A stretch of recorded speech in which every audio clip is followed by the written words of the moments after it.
Introduction. Europe on the brink hook.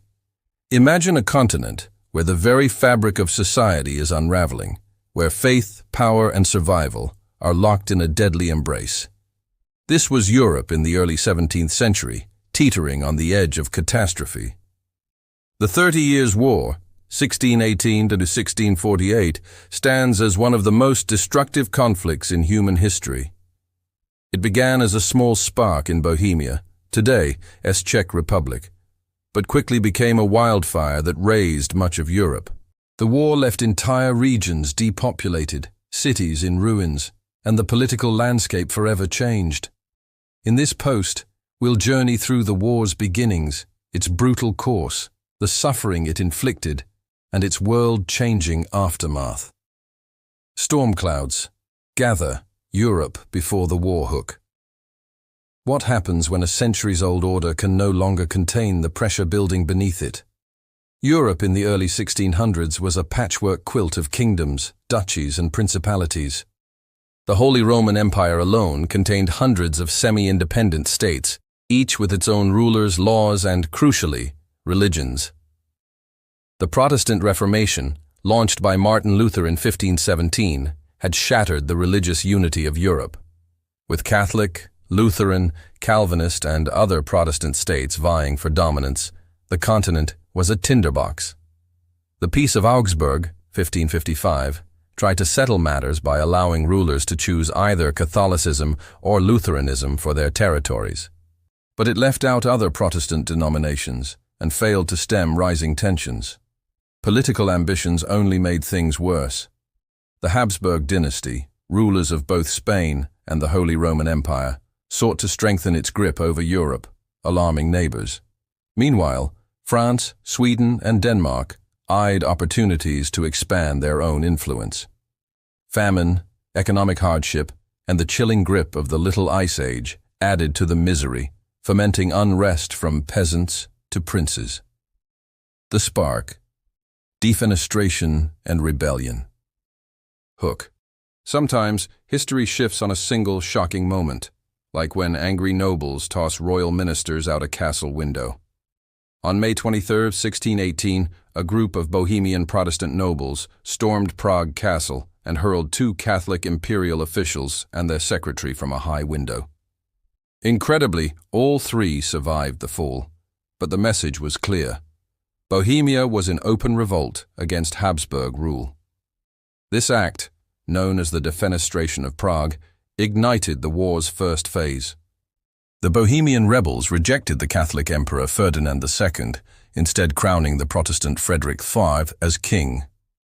It was a direct challenge to Habsburg authority and Catholic dominance in Central Europe. The emperor's response was swift and merciless. Within 2 years, his armies crushed the Bohemian revolt at the Battle of White Mountain in 1620, setting a pattern of reprisal and resistance that would bleed across the continent. A war without borders. The conflict spreads. Hook. What began as a local rebellion suddenly became a contest for the soul of Europe, drawing in kings, mercenaries, and foreign powers. The defeat of Bohemia did not bring peace. Instead, the war morphed and expanded, drawing in outside powers with their own agendas. Protestant and Catholic alliances formed and fractured. Denmark entered the war to defend Protestant interests, but was soon crushed by imperial generals. Then, in 1630, Gustavus Adolphus, the charismatic king of Sweden, landed with a modern, disciplined army. His intervention revitalized the Protestant cause and introduced new military tactics that reshaped warfare. His victory at the Battle of Breitenfeld, 1631, was a turning point. France, though Catholic, feared Habsburg domination and entered the war on the Protestant side in 1635. The conflict was no longer just about religion, it was about power, territory, and survival. Armies tramped across Europe, fighting not just for kings and faiths, but often simply to survive, leaving devastation in their wake. The human cost. Suffering on an unimaginable scale. Hook. Behind the clash of armies and ambitions, millions of ordinary people faced hunger, disease, and death. The 30 Years' War was a catastrophe for civilians. In many regions of the Holy Roman Empire, the population fell by as much as 30%. Some areas lost more than half their inhabitants. Armies, often unpaid and undisciplined, lived off the land, looting and burning villages, spreading famine and disease. The sack of Magdeburg in 1631 became infamous. Imperial forces massacred some 20,000 civilians, leaving the city a smoldering ruin. Refugees wandered the countryside, fields went untended, and entire towns vanished from the map. Outbreaks of plague and typhus followed the armies. For generations, the memory of the war haunted the survivors and shaped the culture of Central Europe. Changing the face of war. Innovation and brutality. Hook, the 30 Years. War was a laboratory for new ways of waging war, many of them terrifyingly effective. The war saw the rise of larger, more professional armies and the widespread use of gunpowder weapons. Generals like Sweden's Gustavus Adolphus introduced linear infantry formations and mobile artillery, making battles deadlier and more decisive. But the brutality of the conflict often outpaced its innovations. Mercenaries, loyal only to their pay, switched sides and pillaged freely. Sieges dragged on for months, with starvation and disease claiming more lives than battle. The horrors of the war were immortalized in literature and art, most famously in Jacques Caillot's haunting etchings, The Miseries of War, Peace at Last, the Treaty of Westphalia. Hook. After decades of carnage, Europe's rulers gathered to end the bloodshed, forever changing the rules of international politics. Negotiations dragged on for 4 years in the Westphalian cities of Münster and Osnabrück. The resulting Peace of Westphalia, 1648, was revolutionary. It recognized the sovereignty of hundreds of states within the Holy Roman Empire, giving them the right to conduct their own foreign policy. It accepted the permanent religious division of Europe.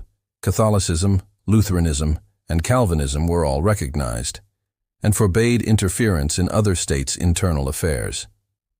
The war was over, but the scars ran deep. Some regions took generations to recover. The balance of power shifted. France and Sweden emerged as major players, while the Holy Roman Empire's influence faded. The concept of state sovereignty laid the foundations for the modern international system. The war's legacy, lessons from a century's darkest hour. Hook. The 30 Years' War was a tragedy of epic proportions, but from its ashes, a new Europe was born. The war's horrors forced Europeans to reconsider the dangers of religious intolerance and the costs of unchecked ambition. The Peace of Westphalia is often seen as the birth of the modern state system and the beginning of the end for Europe's age of religious wars. Culturally, the war left a deep imprint. Writers and artists struggled to make sense of the trauma. In the centuries that followed, the war's memory shaped debates about peace, war, and the nature of power. Today, historians still debate the war's meaning. Was it mainly a religious conflict or a struggle for political dominance? Did it mark the start of modern diplomacy or simply the end of an era? What is certain is that the 30 Years' War changed Europe forever. Conclusion. Remembering the devastation. Hook. In the shadow of the 30 Years' War, Europe learned painful lessons about the price of division and the value of peace. The 30 Years.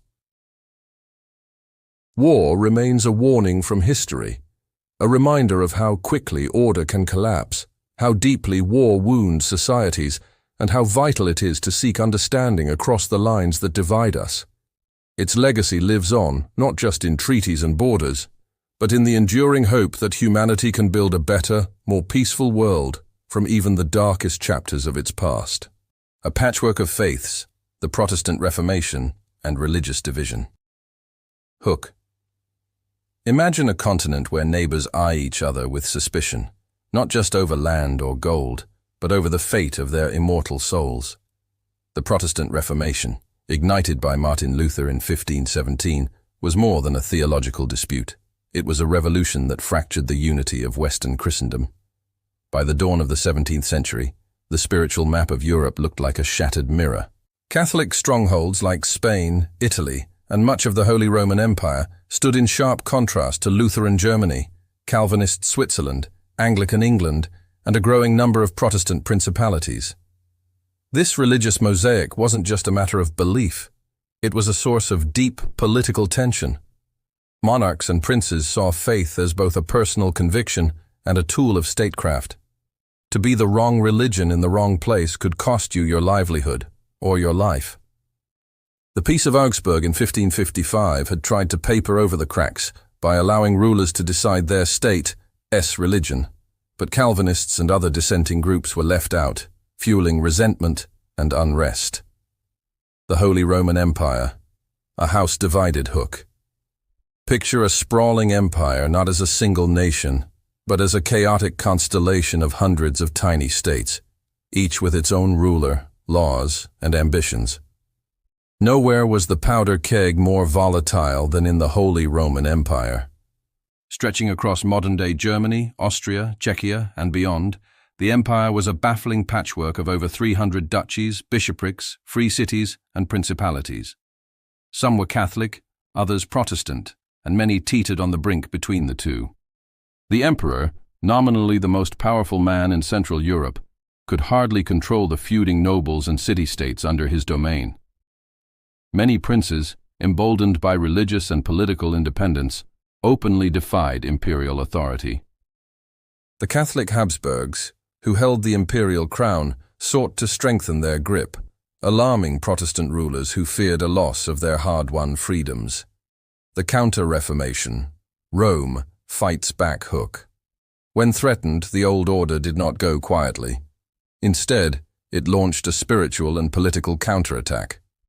The Catholic Church, stunned by the rapid spread of Protestantism, launched the Counter-Reformation. The Council of Trent, 1545-1563, reaffirmed Catholic doctrine and spurred a wave of religious renewal. New orders like the Jesuits became the vanguard of Catholic resurgence, founding schools and converting souls across Europe. But the Counter-Reformation also sharpened lines of division.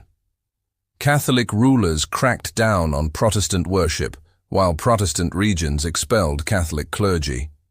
Religious refugees flooded across borders, deepening mistrust. In the empire, the formation of the Catholic League and Protestant Union, military alliances formed along confessional lines, signaled that compromise was failing and confrontation was looming. Political chessboard, dynasties, ambition, and anxiety. Hook. If religion was the spark, political ambition was the dry tinder, ready to explode at the tiniest flame. While faith drove much of the tension, Europe's great dynasties played their own deadly game. The Habsburgs of Austria and Spain dreamed of a Catholic Europe united under their rule. France, encircled by Habsburg lands and racked by its own religious wars, sought to check their power. Sweden and Denmark eyed the rich lands of the empire and the Baltic, while England, now Protestant, encouraged dissent on the continent. Even within kingdoms, power struggles simmered. Nobles resented royal authority, towns fought for self-rule, and peasants struggled under crushing taxes. The Little Ice Age brought crop failures and famine, stirring social unrest and making the population even more susceptible to the rhetoric of religious zealots and ambitious leaders. The boiling point, Bohemia on the brink.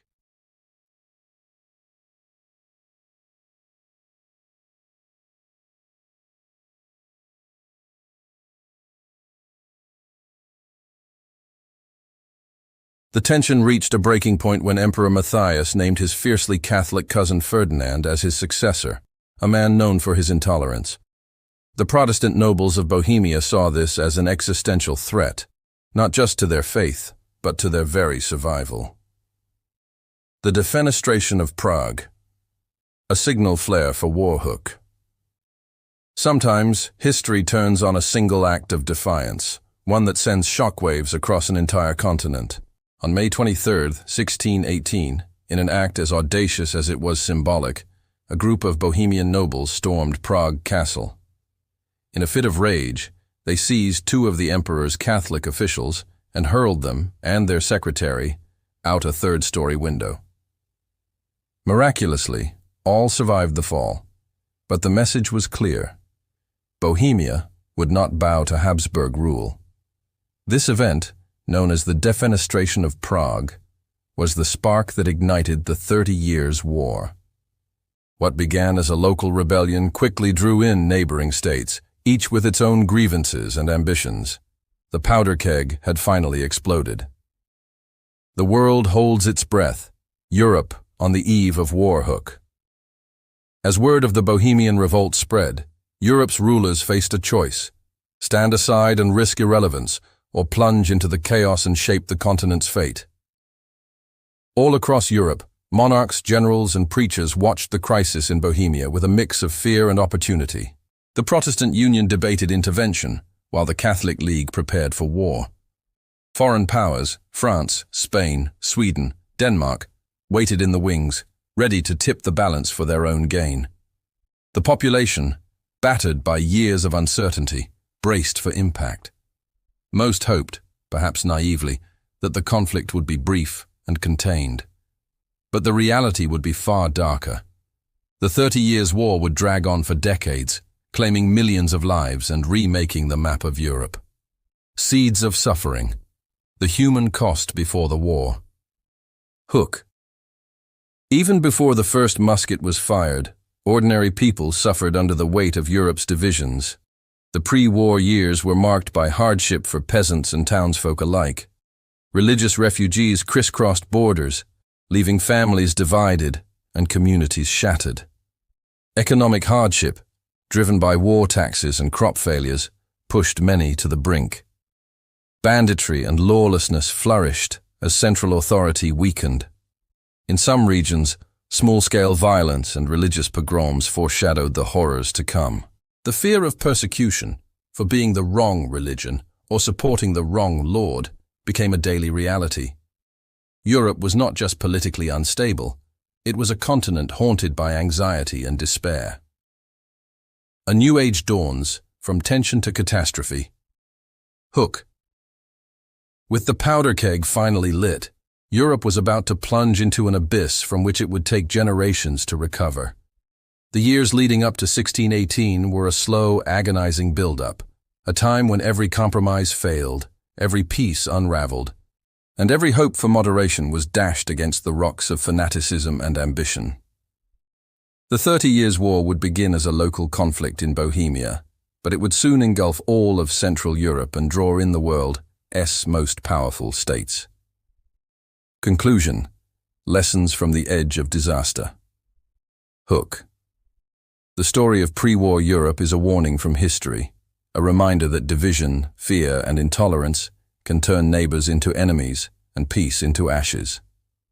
The tragedy of the 30 Years' War was not inevitable. It was the result of choices, miscalculations, and an unwillingness to find common ground. Today, as we face our own global challenges, the lessons of pre-war Europe remain as urgent as ever. The importance of dialogue over dogma, compromise over conflict, and understanding over suspicion. The spark, the Defenestration of Prague and the Bohemian Revolt, 1618-1625. When a window became a fuse. The day Europe caught fire.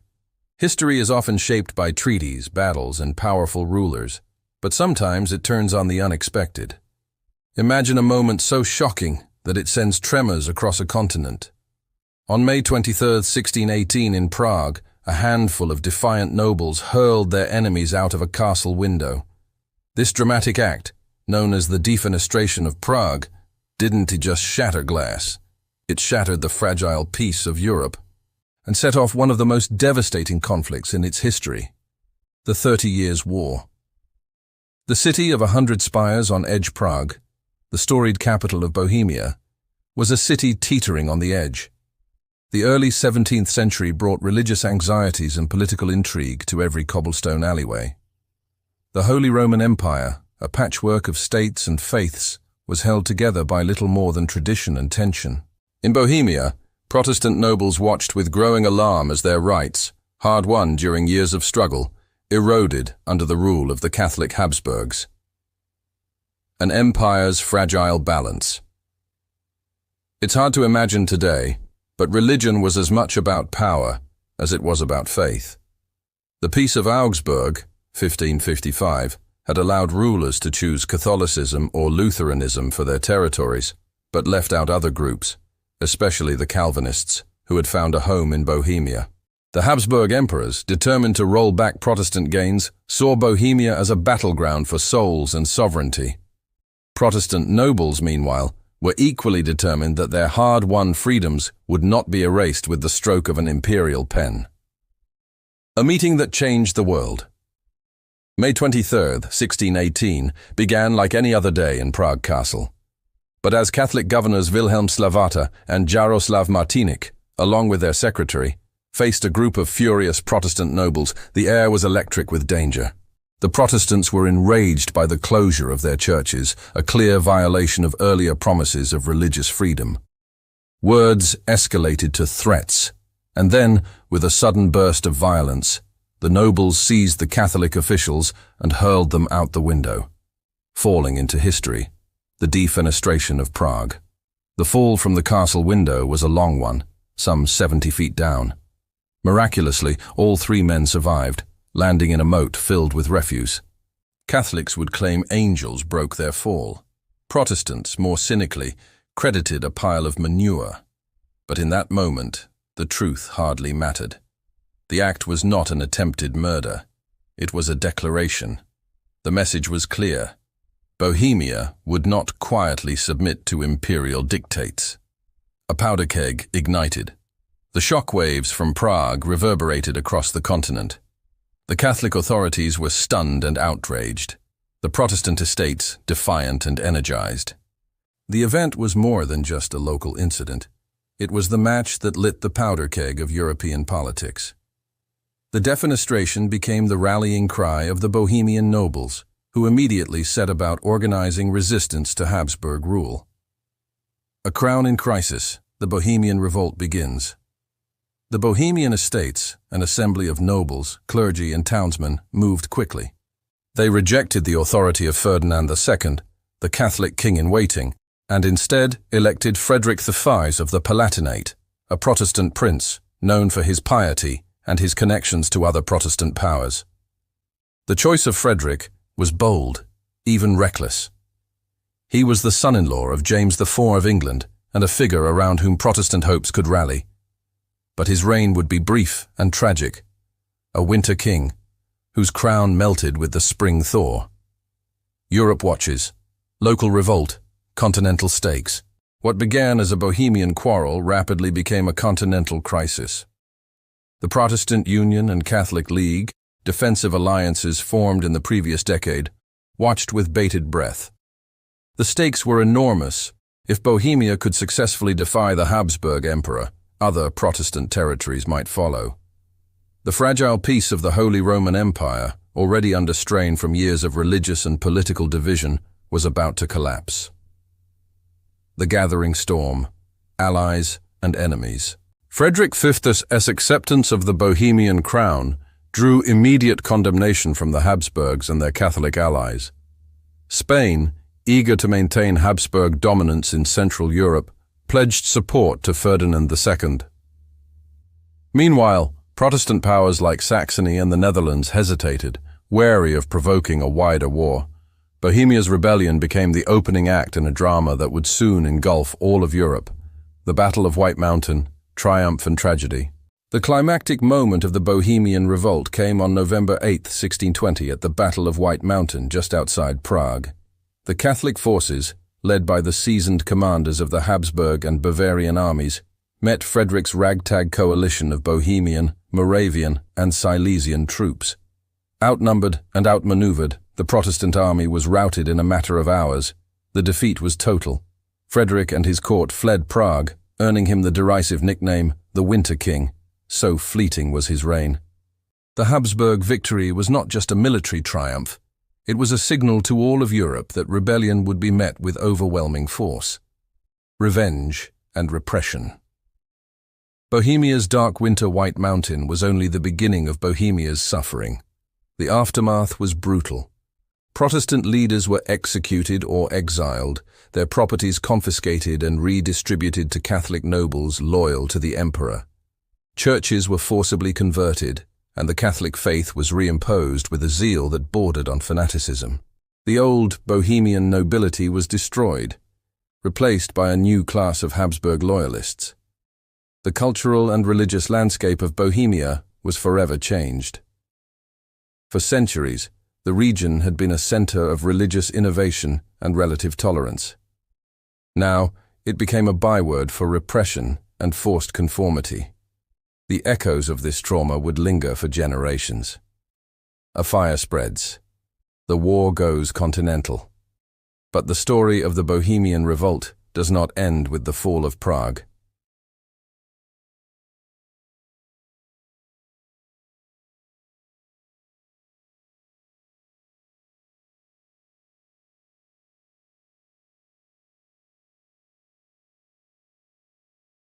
Cities were sacked, villages burned, and entire regions depopulated by warfare, famine, and disease.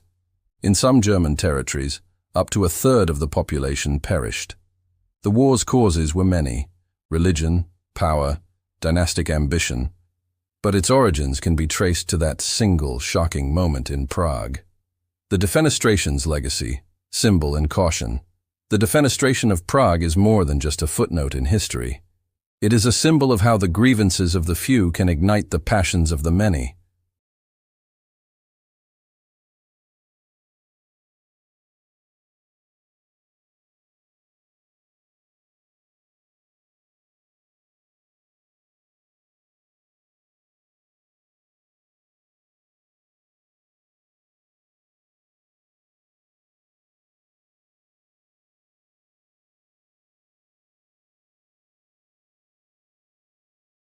As we look back on those fateful years, we are reminded that the choices of individuals, sometimes rash, sometimes courageous, can echo through centuries, shaping the world we inherit today. From the battlements of Prague to the devastated fields of Central Europe, the Bohemian Revolt and the Defenestration of Prague remind us, history is never inevitable. It is written by those bold or desperate enough to act, and by all those who must live with the consequences. The war expands. Danish and Swedish interventions, 1625 to 1635. When kings cross borders, nations tremble. History's great conflicts are rarely contained. Like wildfire, war ignites passions and ambitions far beyond its original spark. As the 30 Years' War raged through the heart of Europe, it became clear that this was no longer a local struggle. New kings, armies, and empires would soon plunge into the inferno, each seeking not just victory, but transformation. The entry of Denmark and Sweden would forever change the scale and nature of the conflict, turning it from a German tragedy into a continental crisis. Danish intervention. The lion awakens. A king's gambit. Christian IV steps into the fire. Imagine being a monarch with an eye for opportunity and a stake in the fate of an entire continent. Christian IV of Denmark was one such king. Ambitious, wealthy, and devoutly Lutheran, he watched with mounting alarm as Catholic forces swept through Protestant lands. For Christian, the war was about more than religion. It was about power, prestige, and the security of Denmark's southern borders. Defending Protestantism or Danish power. Christian IV's motives were complex. While he claimed to defend the Protestant cause, his true interests were tied to the duchies of Schleswig and Holstein, territories he ruled within the Holy Roman Empire. If Catholic power grew unchecked, Denmark's influence in northern Germany would wither. So, in 1625, Christian rallied his troops, forged alliances with England and the Dutch Republic, and marched into Germany, promising to turn the tide for the Protestant cause. The Catholic response. Wallenstein and Tilly unleashed generals of fortune and fate. But Christian IV was not the only master strategist at play. The Catholic side boasted two of the most formidable commanders of the era, Johann Tserclaes, Count of Tilly, and Albrecht von Wallenstein. Tilly, a veteran field marshal, was already infamous for his discipline and ruthlessness. Wallenstein, meanwhile, was a new kind of warlord, a nobleman turned private military contractor, raising vast mercenary armies loyal to his fortune and ambition. A new kind of war, the rise of the mercenary army. Wallenstein's approach was revolutionary. Instead of relying solely on imperial levies, he recruited tens of thousands of mercenaries, funding his army through plunder and forced contributions from occupied territories. This strategy made imperial forces nearly unstoppable and introduced a wave of devastation that would haunt Germany for generations. The tide turns. Protestant hopes drowned defeat at Lutter, dreams dashed in mud and blood. The first great test of Danish resolve came at the Battle of Lutter am Barenberg in 1626. Christian S. forces, poorly coordinated and outnumbered, met Tilly's veteran Catholic League army. The result was a disaster. Protestant forces collapsed, their ranks decimated, their hopes dashed in the mud and blood of the battlefield. Wallenstein's advance. No refuge, no respite. Wallenstein pressed the attack, driving deep into northern Germany. His armies occupied Mecklenburg, forced Danish troops back across the Elbe, and even threatened the Danish heartland itself. No Protestant ally came to Christian's aid. By 1629, Denmark's intervention was a failure. Its king humiliated, its armies shattered, and its influence in Germany reduced to ashes. The Treaty of Lübeck. Exit wounds.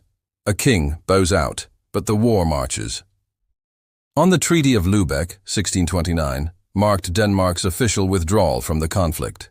Christian IV retained his crown and lands, but at a steep price. He pledged to abandon all support for the German Protestants. The Protestant cause seemed doomed. Imperial and Catholic power appeared unassailable, and much of Germany lay in ruins. But just when all seemed lost, a new champion emerged from the north, a man who would be called the Lion of the North. Swedish intervention. Gustavus Adolphus rose. A new hope, Sweden's reluctant savior. Enter Gustavus Adolphus, King of Sweden. To his enemies, he was a terrifying invader. To his allies, a beacon of hope. Gustavus was no ordinary monarch. Brilliant, innovative, and deeply religious, he had already transformed Sweden into a military powerhouse. For years, he watched the chaos in Germany with growing unease, fearing that unchecked Habsburg power would threaten Sweden's interests on the Baltic Sea. The Lion Lands, Pomerania, 1630. In the summer of 1630, Gustavus and his Swedish army landed on the Baltic coast of Pomerania. His force was small, just 13,000 men, but it was the most modern, disciplined army in Europe. Gustavus brought with him not just soldiers, but new ways of fighting, lighter artillery, flexible formations, and a fierce Protestant zeal. A revolution in warfare. The Swedish army, innovation on the battlefield. Unlike the lumbering mercenary armies of his opponents, Gustavus' troops moved with speed and precision. He pioneered the use of mobile artillery that could be repositioned during battle, and his infantry fought in linear formations, maximizing firepower and coordination. Cavalry charges, once the province of heavy armor and brute force, became swift and tactical, striking at vulnerable flanks. Morale and discipline, a new spirit. Gustavus also inspired his men with a sense of mission. Swedish soldiers were well paid, well trained, and motivated by a righteous cause. Their discipline and morale were unmatched, qualities that would soon turn the tide of the war. Battle of Breitenfeld, a Protestant miracle, a clash that changed everything. The true test of Swedish power came at the Battle of Breitenfeld in September 1631. Facing Tilly A.S. Catholic League army, Gustavus joined forces with the German Protestant prince John George of Saxony. The stakes could not have been higher. If Sweden lost, the Protestant cause would be crushed. If they won, the balance of power would shift overnight. Tactics and triumph. The battle was a revelation. Gustavus's tactics, flexible lines, combined arms, and concentrated firepower, devastated the rigid Catholic formations. The Protestant victory was total, shattering Tilly's reputation and electrifying Protestant Europe. For the first time in years, hope returned to the battered lands of Germany. March, across Germany. Cities liberated, Hopes revived from the Elbe to the Rhine, the Swedish advance. With Breitenfeld behind them, Swedish and Allied armies surged across Germany. Cities long oppressed by Catholic occupiers were liberated. Protestant princes, once cowed by imperial might, now rallied to Gustavus's banner. The war's momentum shifted. Catholic forces were on the defensive, and the dream of a Protestant Germany seemed within reach. A king among soldiers, Gustavus's leadership. Gustavus Adolphus was more than a general. He led from the front, risking his life alongside his men. His courage became legend, inspiring soldiers and terrifying opponents. Yet, behind the glory lay a growing sense of danger. The war was escalating, and old alliances were fraying. Battle of Lutzen. Triumph and tragedy. A fateful charge, the lion's last roar. The next great clash came at Lutzen in November 1632. The stakes were immense. Wallenstein, recalled to imperial service, sought to stop the Swedish advance. The battle was fierce, fought in thick fog and desperate confusion. At its height, Gustavus Adolphus led a cavalry charge into the heart of the enemy line, only to be shot and killed in the chaos. Victory at a cost. The Swedes won the battle, but the cost was devastating. The Lion of the North was dead, and with him died the hopes of a swift Protestant victory. Leadership passed to lesser men, and the war ground on, its purpose growing ever more elusive. Battle of Nördlingen, the Protestant cause reels. A crushing defeat, Swedish ambitions shattered in 1634. The Protestant cause suffered its worst defeat at the Battle of Nördlingen. Imperial and Spanish forces, now working in concert, overwhelmed the Swedish-German army. The loss was catastrophic. Thousands killed or captured, morale shattered, and Protestant alliances in disarray. The Peace of Prague, a temporary truce. In the wake of Nördlingen, many German Protestant states sought peace. The Peace of Prague, 1635, ended much of the fighting within the Holy Roman Empire, though Sweden and France, soon to enter the war, refused to lay down their arms. The conflict entered a new, even more destructive phase. But the dream of Protestant unity was gone. The human cost. War without end, from soldiers to civilians. Suffering spreads. As armies crisscrossed Germany, ordinary people bore the brunt of their ambitions. Towns and villages were looted, crops burned, and famine stalked the land. Disease followed in the wake of every marching army. For many, the war became a distant struggle between kings and princes, a struggle that brought only suffering and loss. Mercenaries and mayhem, the new face of war. The rise of mercenary armies, epitomized by Wallenstein's legions, brought a new level of chaos. Soldiers fought not for faith or fatherland, but for plunder and pay.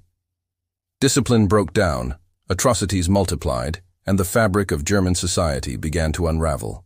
The war's legacy. Innovation amid devastation, a new Europe, power and balance. The interventions of Denmark and Sweden did more than simply prolong the war. They transformed it. New tactics, new technologies, and new alliances emerged from the crucible of battle. The balance of power shifted. No single ruler would ever again dominate the continent, as the Habsburgs once dreamed. The rise of the modern state. The chaos of the 30 Years' War forced rulers to rethink how they raised armies, taxed their people, and governed their lands. The seeds of the modern state, centralized, bureaucratic, and secular, were sown amid the ashes of medieval Europe.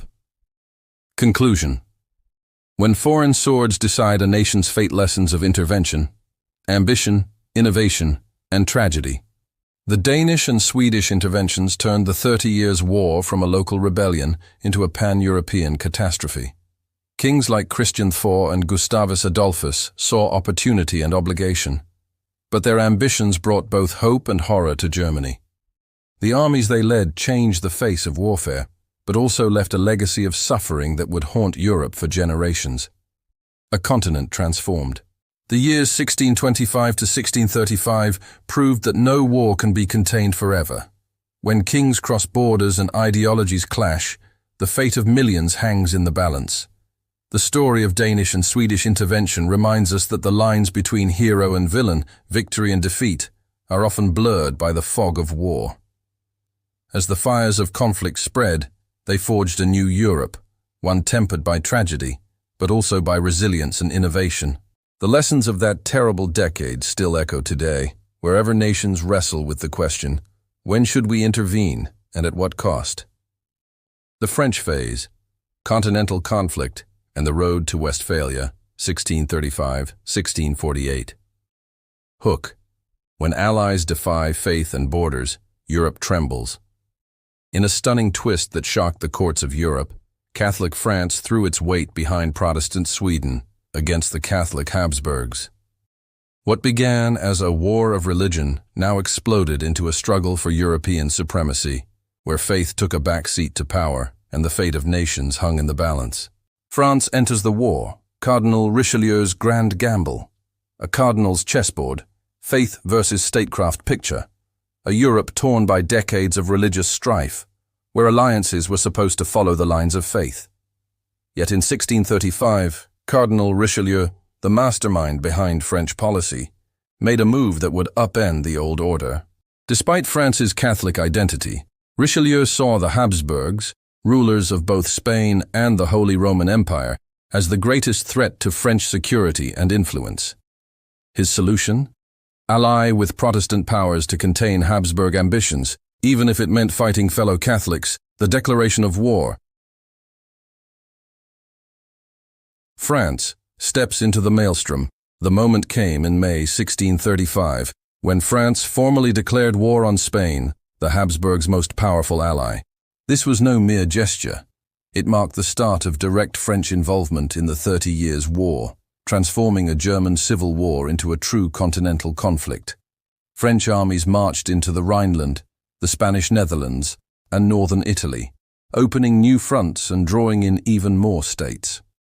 Major campaigns and battles, the struggle for Europe's soul. Multi-front mayhem, war without borders.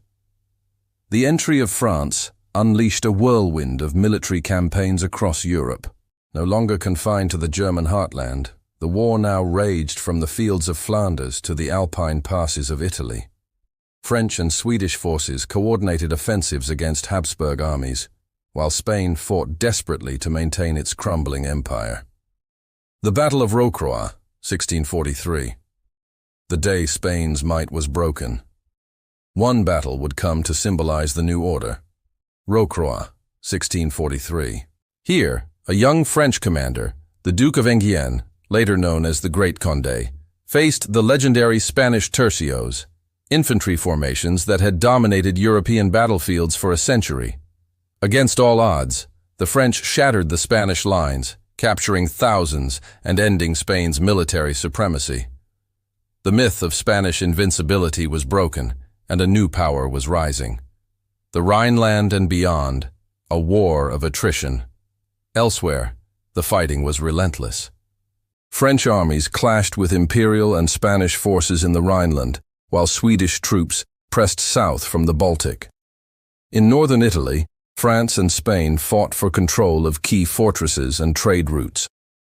The war became a grinding contest of sieges, raids, and shifting alliances, with no side able to claim decisive victory.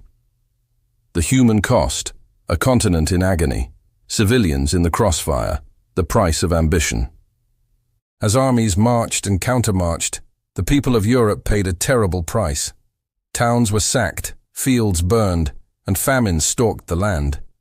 Disease spread in the wake of every campaign, and millions perished. The war's expansion meant that suffering was no longer confined to Germany. The pain was now felt from Paris to Prague, from Milan to Madrid. Mercenaries and mayhem, the new face of war. The French phase saw the rise of vast mercenary armies, fighting for pay rather than faith or country. Discipline often broke down, leading to atrocities and chaos. The old chivalric codes were swept away by the brutal realities of modern warfare, and the very fabric of European society was stretched to the breaking point. Diplomacy in the shadows, the long road to peace. negotiating the impossible, Münster and Osnabrück. By the 1640s, exhaustion set in. No side could achieve total victory, and the cost of continued fighting was becoming unbearable. Yet, peace was elusive. The war's tangled web of alliances and grievances made negotiation a Herculean task. In 1644, delegates from across Europe gathered in the Westphalian cities of Münster and Osnabrück. Over 100 delegations, princes, kings, diplomats, and churchmen, descended on the towns, determined to hammer out a settlement. The art of compromise, sovereignty redefined. The negotiations dragged on for years as each side sought to protect its interests. The result was not just a peace treaty, but a diplomatic revolution. The Peace of Westphalia, signed in 1648, established the principle of state sovereignty. Each ruler could determine the religion of his own lands, and no foreign power could interfere. This new order, known as Westphalian sovereignty, would shape international relations for centuries. The end of Habsburg dominance, France ascendant. A new balance of power, the rise of France. The Peace of Westphalia marked the end of Habsburg dreams of European hegemony. Spain's power was broken, and the Holy Roman Empire was left fragmented and weakened. In their place, France emerged as the preeminent continental power, its armies respected, and its influence unrivaled. The map of Europe was redrawn, and the age of French dominance had begun. Religious toleration and the modern state. The war's end also brought a measure of religious toleration. While the old dream of a united Christendom was dead, the new order allowed for coexistence, at least in theory. The modern state, with its emphasis on sovereignty and secular authority, was born in the ashes of the 30 Years' War. Legacy: the French phase and the birth of modern Europe from faith to power. The transformation of war. The French phase of the 30 Years' War was more than a military campaign. It was a turning point in European history. By placing state interests above religious loyalties, Richelieu and his successors changed the rules of diplomacy and war. The conflict became less about faith and more about power. A contest for supremacy that would echo through the centuries. The Peace of Westphalia, a blueprint for the future. The Peace of Westphalia did not end all wars, but it provided a framework for resolving them. The principles established in 1648, sovereignty, non-interference, and the balance of power, remain at the heart of international relations to this day. The French phase, with its bold alliances and epic battles, was the crucible in which this new order was forged. Conclusion: when faith and ambition collide, history is made. The final act, from chaos to order. The entry of France into the 30 Years' War transformed a religious conflict into a struggle for the soul of Europe. Through blood and fire, diplomacy and betrayal, the continent was remade. The French phase was the war's final, most dramatic act, a time when faith and ambition collided, and the world was forever changed. As the cannons fell silent and the diplomats signed their names, a new Europe emerged from the wreckage, one where states, not faiths, would decide the fate of nations. The road to Westphalia was long and bloody, but it led to the birth of the modern world, a world still shaped by the choices made in those fateful years. In the end, the French phase of the 30 Years' War was not just a chapter in history. It was the dawn of a new era where the dreams and nightmares of the past gave way to the realities of the present.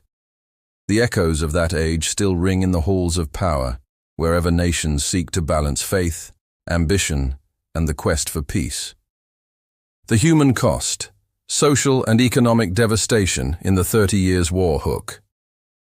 Beyond the clash of armies, a continent brought to its knees. When we think of wars, it's easy to focus on the battles, the generals, and the shifting borders. But hidden behind the thunder of cannons and the clash of pikes was a far darker story, one written in the ashes of burned villages, the cries of hungry children, and the silence of once thriving towns. The 30 Years' War was not just a military conflict. It was a human catastrophe that tore the very fabric of Central European society apart. Demographic catastrophe, a vanishing people.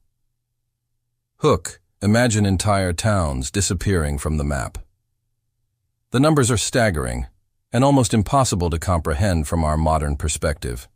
In the early decades of the 17th century, the Holy Roman Empire was home to nearly 20 million people. By the war's end, some regions had lost between 20% and 40% of their inhabitants.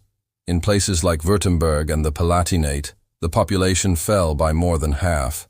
Entire villages simply vanished, reclaimed by forest and time. But these numbers are more than just statistics. They represent lives interrupted and dreams destroyed. Every lost villager was a missing parent, child, or neighbor.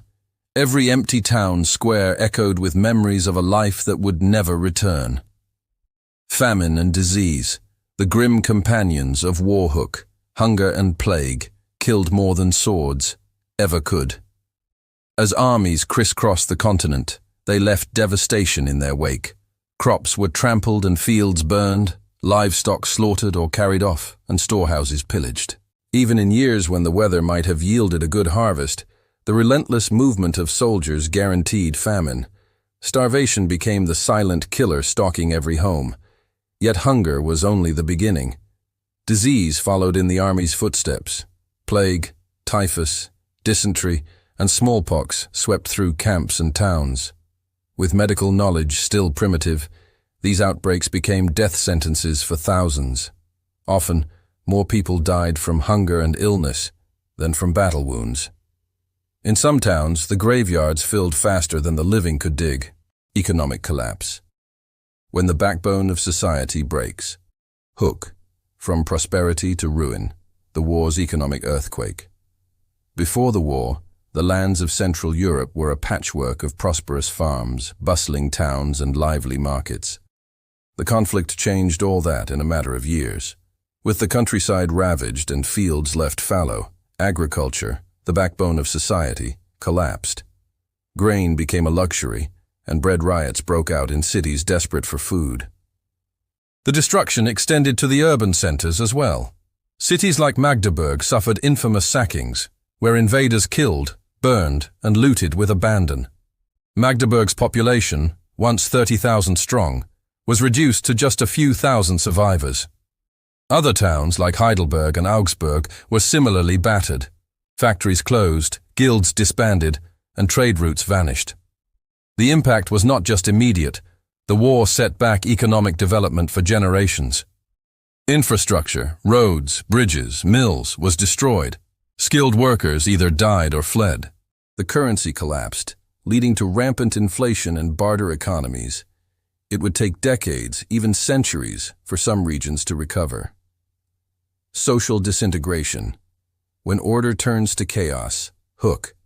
A world without rules, desperate people. Do desperate things. As the war ground on, the bonds of community and order began to unravel. Local governments, overwhelmed by the chaos, often simply ceased to function. Lawlessness became the rule rather than the exception. Banditry flourished as starving peasants and disbanded soldiers turned to crime. Armed bands roamed the countryside, looting what little remained. For ordinary people, there was often no protection, no sheriff, no militia, only the hope of hiding or fleeing before the next raid. The social contract fractured in other ways too. Traditional hierarchies and customs were upended. Nobles who had once protected their lands were themselves impoverished or exiled. Churches and schools were destroyed, and the rhythms of village life, weddings, markets, festivals, disappeared. In their place was fear, suspicion, and the daily struggle to survive. Displacement. A river of refugees. Hook. Millions on the move. A refugee crisis. Before its time. The 30 Years' War created one of Europe's earliest large-scale refugee crises. Millions were uprooted, forced to abandon their homes in search of safety and sustenance. Families were separated, sometimes forever. Entire communities took to the roads, carrying only what they could on their backs. Refugees crowded into walled cities, hoping for protection behind stone ramparts. But overcrowding only bred disease and misery. Others fled to the forests or across borders, relying on the kindness or indifference of strangers. For many, the journey ended in death from exposure, starvation, or violence. The trauma of displacement left deep scars. Stories of lost children, broken families, and vanished homelands became part of the collective memory, a reminder that the war had not just redrawn political borders, but erased whole worlds. The war's hidden victims, women and children. Hook, the forgotten suffering, war's cruelest toll on the most vulnerable. In every war, it is often the most vulnerable who suffer the most. During the 30 Years' War, women and children bore a disproportionate share of the hardship. Women struggled to keep families together as husbands and sons went off to fight, or never returned. Many became victims of violence, including rape and abduction, as armies swept through the land. Children, too, were not spared. Orphaned or abandoned, many were forced into begging or servitude. The lucky ones found refuge with relatives. The unlucky ones perished. The collapse of schools and churches meant that an entire generation grew up with limited education and little hope for the future. The psychological toll. Scars that never healed. Hook, when fear becomes a way of life. The violence and uncertainty of the war years changed more than just the population and economy. They altered the very psyche of Central Europe. Chronic fear, grief, and trauma became the norm. Communities that had once trusted their neighbors now eyed strangers with suspicion. Superstition and witch hunts saw a resurgence as desperate people sought scapegoats for their suffering. In some parts of Germany, the worst waves of witch trials occurred during or just after the war, a tragic reflection of a society in crisis. A fractured faith, religion, and the human cost. Hook, when faith offers no shelter. Ironically, the war that began as a struggle over religion ended up destroying much of the spiritual fabric of society. Churches were burned, religious leaders fled or were killed, and sacred sites were desecrated. For many, faith became yet another casualty. Yet even in the darkest times, pockets of resilience appeared. Some communities rebuilt their churches from ruins, clinging to the hope that peace would one day return. But the bitterness of the war left deep divisions between Catholics and Protestants that would persist for generations. Recovery and memory, lessons in survival. Hook, rebuilding from ashes, the long road back. When the guns finally fell silent in 1648, survivors faced the monumental task of rebuilding. Fields had to be cleared, homes reconstructed, and new social bonds forged. Recovery was slow, uneven, and often incomplete. Yet the memory of the war's devastation became a powerful force. Local chronicles, folk songs, and family stories kept the trauma alive, shaping how communities saw themselves and their neighbors. The shadow of the 30 Years' War loomed over Central Europe for centuries, a warning of the horrors that unchecked conflict can bring. Conclusion. The true cost of war. Hook, more than battles, a human tragedy, written in blood and tears. The 30 Years' War is often remembered for its shifting alliances, epic battles, and the diplomatic triumph of the Peace of Westphalia. But beneath the surface, it was a social and economic apocalypse, a disaster that reduced thriving regions to wastelands and left millions dead or displaced. The legacy of the war is a sobering reminder that the true cost of conflict is not measured in territory won or lost, but in the lives shattered and the societies broken. Behind every burned village and abandoned field, there is a story of human suffering and endurance. As we remember the 30 Years' War, we honor not just the victors and the vanquished, but the countless ordinary people whose lives were forever changed by the storm of history. Diaries and letters, the pulse of everyday survival. Hook, in the flickering candlelight, secrets and sorrows were poured onto the page. Picture a merchant hunched over a desk in a ransacked city, hands trembling as he writes to absent loved ones. Imagine a peasant mother scribbling in a battered notebook by a smoky hearth, desperate to record the day's meager meal or the loss of a neighbor to hunger. Now think of a young soldier, boots muddy and heart heavy, trying to find the words to describe the unimaginable. Civilians, merchants, peasants, clergy, left behind a patchwork of diaries and letters that reveal their terror and exhaustion.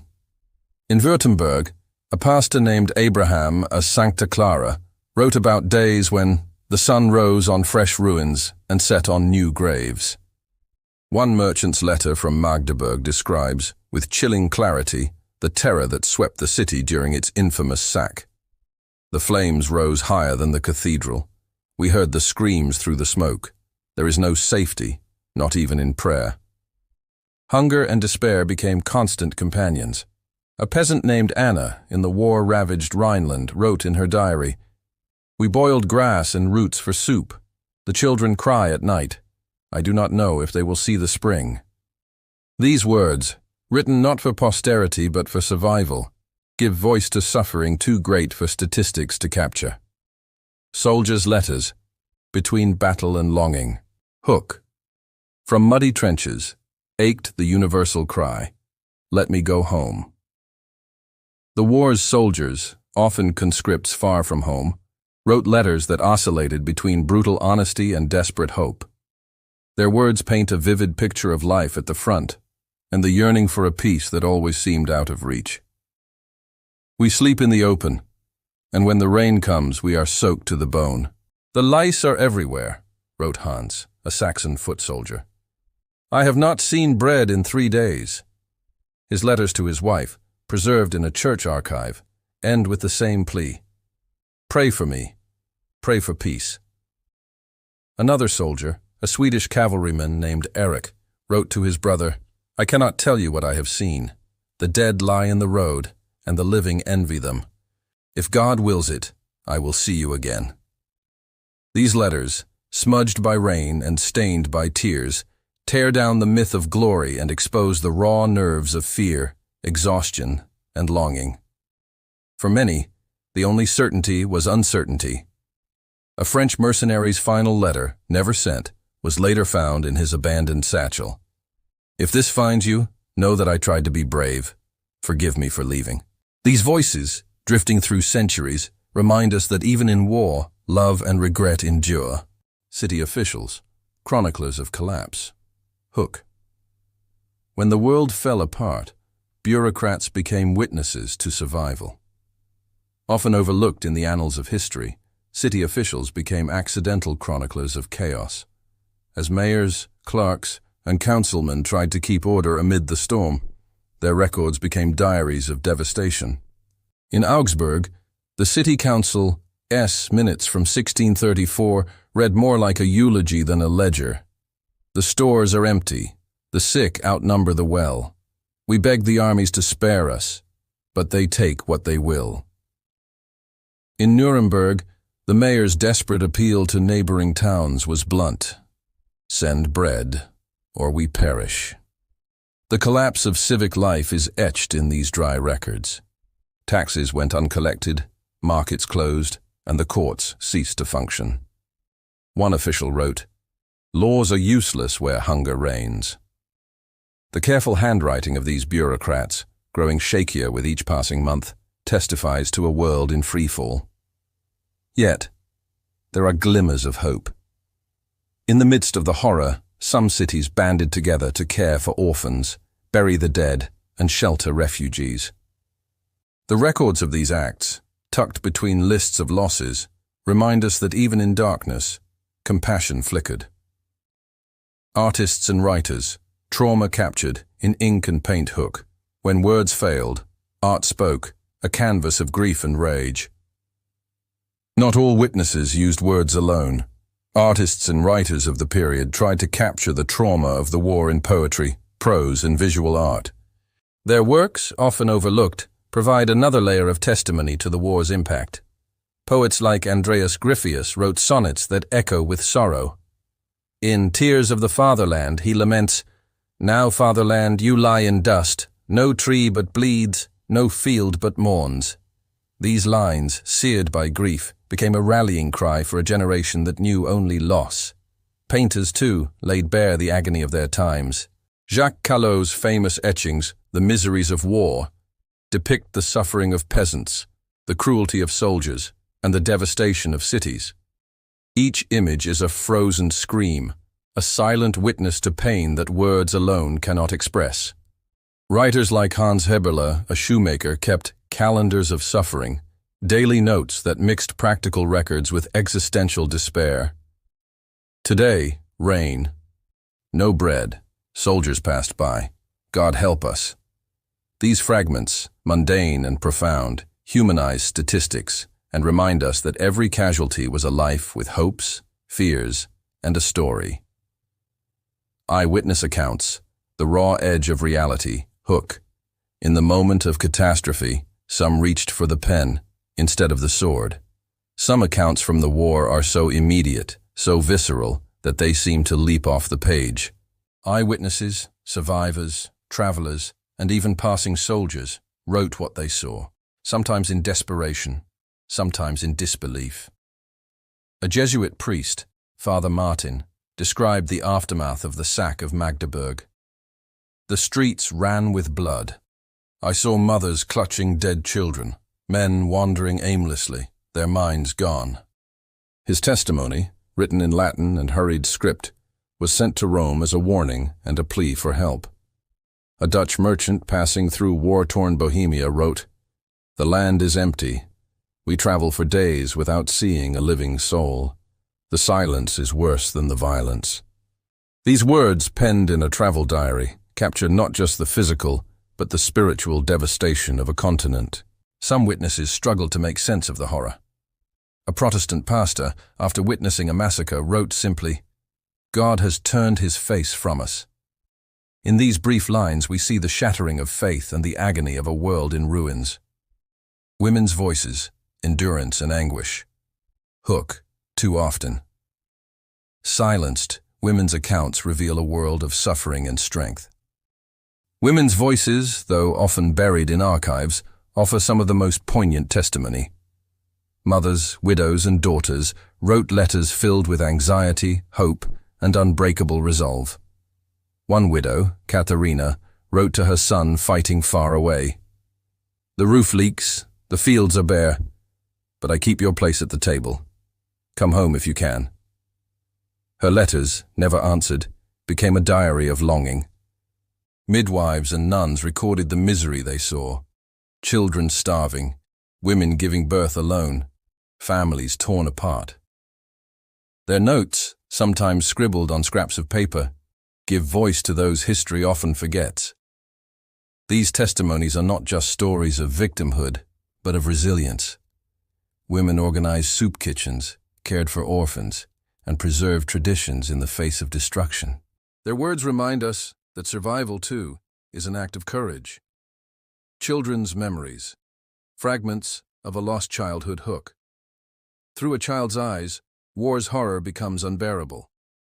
A handful of accounts come from those who were children during the war. Their memories, recorded later in life, are fragmented and raw. They recall sudden flight, the loss of parents, and the endless search for food. One survivor, remembering his childhood, wrote, "I remember the sky was always gray, and there was never enough to eat. My mother cried every night." Another described hiding in cellars, listening to the sounds of soldiers above. These memories, half-formed and haunting, show how war scars not just bodies but souls. The trauma of the 30 Years' War shaped a generation. Its echoes felt long after the last cannon fell silent. Summary: humanizing the unimaginable hook. Behind every statistic, a beating heart. What can we truly know of a world shattered by war? Through diaries, letters, and eyewitness accounts, the 30 Years' War becomes more than a list of battles or a map of shifting borders. It becomes a tapestry of voices, each one unique, each one a testament to endurance and hope. These personal testimonies remind us that history is lived, not just made. The suffering and resilience of merchants, peasants, soldiers, artists, and children humanize the war, revealing its impact on ordinary lives. In their stories, we find not only anguish, but also the stubborn spark of humanity that refuses to die. So, next time you read about the 30 Years' War, listen for the voices beneath the statistics. They are the truest legacy of Europe's darkest hour, a legacy not of destruction, but of endurance, memory, and the will to speak when the world seemed determined to silence them. Ashes and Renaissance. How the 30 Years' War changed European culture. Hook. Out of the ashes of war, a new cultural landscape emerged, one that bore the scars of conflict and the hope of renewal. The 30 Years. War, 1618 to 1648, was more than a clash of armies. It was a crucible that tested the soul of Europe.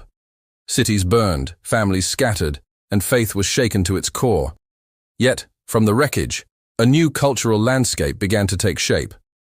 Artists, writers, and musicians found ways to express the unspeakable, to mourn what was lost, and to imagine what might yet be saved. In the aftermath, European culture was forever changed, marked by both the deep scars of conflict and the resilient hope for renewal. Literature, writing through the ruins. Hook. When words became a lifeline, authors and poets chronicled the war's chaos and the search for meaning. As cannon fire faded and battlefields grew silent, survivors reached for their pens. The war's legacy was shaped not only by the victors, but by those who chronicled its horrors in memoirs, poetry, and, later, historical fiction. The written word became a bridge, connecting the fractured present to a future that desperately needed healing. Memoirs and poetry. Bearing witness. Memoirs written by soldiers, clergy, and civilians provided raw, first-hand accounts of suffering and survival. Hans Heberle, a Swabian shoemaker, kept a Zeitregister, or chronicle, of the war years, recording not only battles and political shifts, but the starvation, disease, and fear that haunted everyday life. His entries are peppered with prayers, laments, and questions. How long, O Lord, will this never end? Poets like Andreas Gryphius captured the collective anguish with lines that still echo today. In his famous poem, Tears of the Fatherland, Gryphius mourned, "Now, fatherland, you lie in dust, no tree but bleeds, no field but mourns." These verses, written as Europe reeled from the war's devastation, gave voice to a shared grief, and a warning about the cost of unchecked violence. Historical novels. Processing trauma. Across generations. The trauma of the 30 Years' War did not fade with the peace treaties. Centuries later, novelists revisited the period, using fiction to explore wounds that never fully healed. Wilhelm Raabe, Es der Hungerpastor, and Alfred Döblin, Es Wallenstein, are just two examples of writers wrestling with the legacies of destruction, displacement, and moral ambiguity. These novels, both historical and psychological, allowed new generations to process the war's impact, transforming private pain into public memory. Through their pages, the war's shadows stretched far beyond the battlefield, shaping national identities and personal destinies alike. Visual art, the brush as witness and weapon hook. With every stroke, artists revealed both the propaganda of power and the agony of the powerless. If literature gave voice to Europe's anguish, visual art gave it form. The war's images were not just reflections of reality. They were tools that shaped how people understood and remembered their world. Baroque propaganda, glorifying power amidst ruin. Rulers and generals understood the power of art to shape public perception. Baroque painters, with their grandeur and drama, were commissioned to immortalize victories, sanctify monarchs, and reassure a battered populace that order and glory could be restored.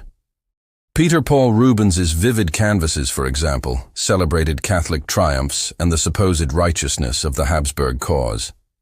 These works, full of heroic poses and celestial light, were designed to inspire loyalty and awe. Yet beneath the gilded surfaces, viewers might sense the anxiety of a world desperate for reassurance.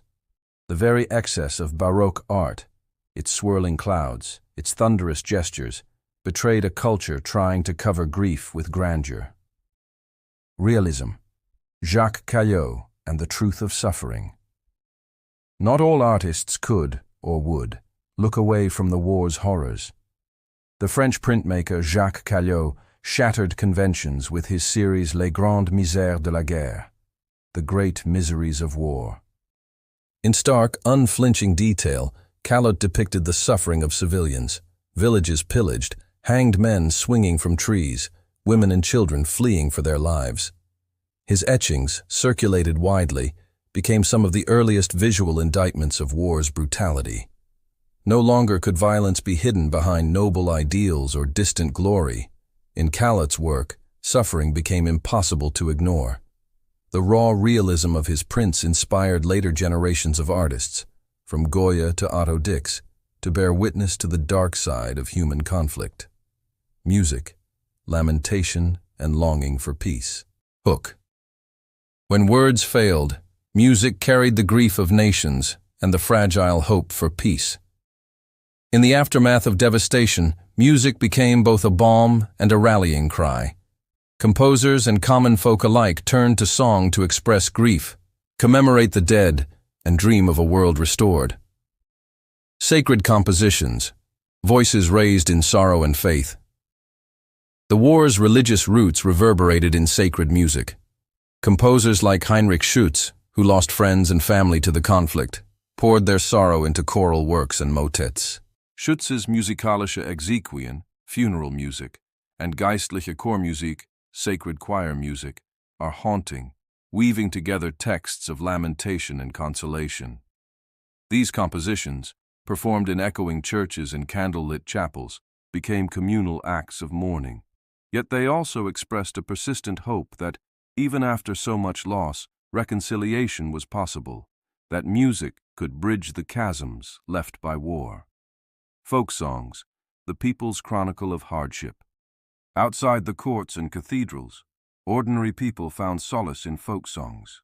These simple, poignant tunes told of hunger, exile, and the longing for home. Many were passed down orally, their lyrics shifting with each new hardship. One ballad, collected in the Rhineland, laments, "They came and took our bread and wine, left us only tears to drink.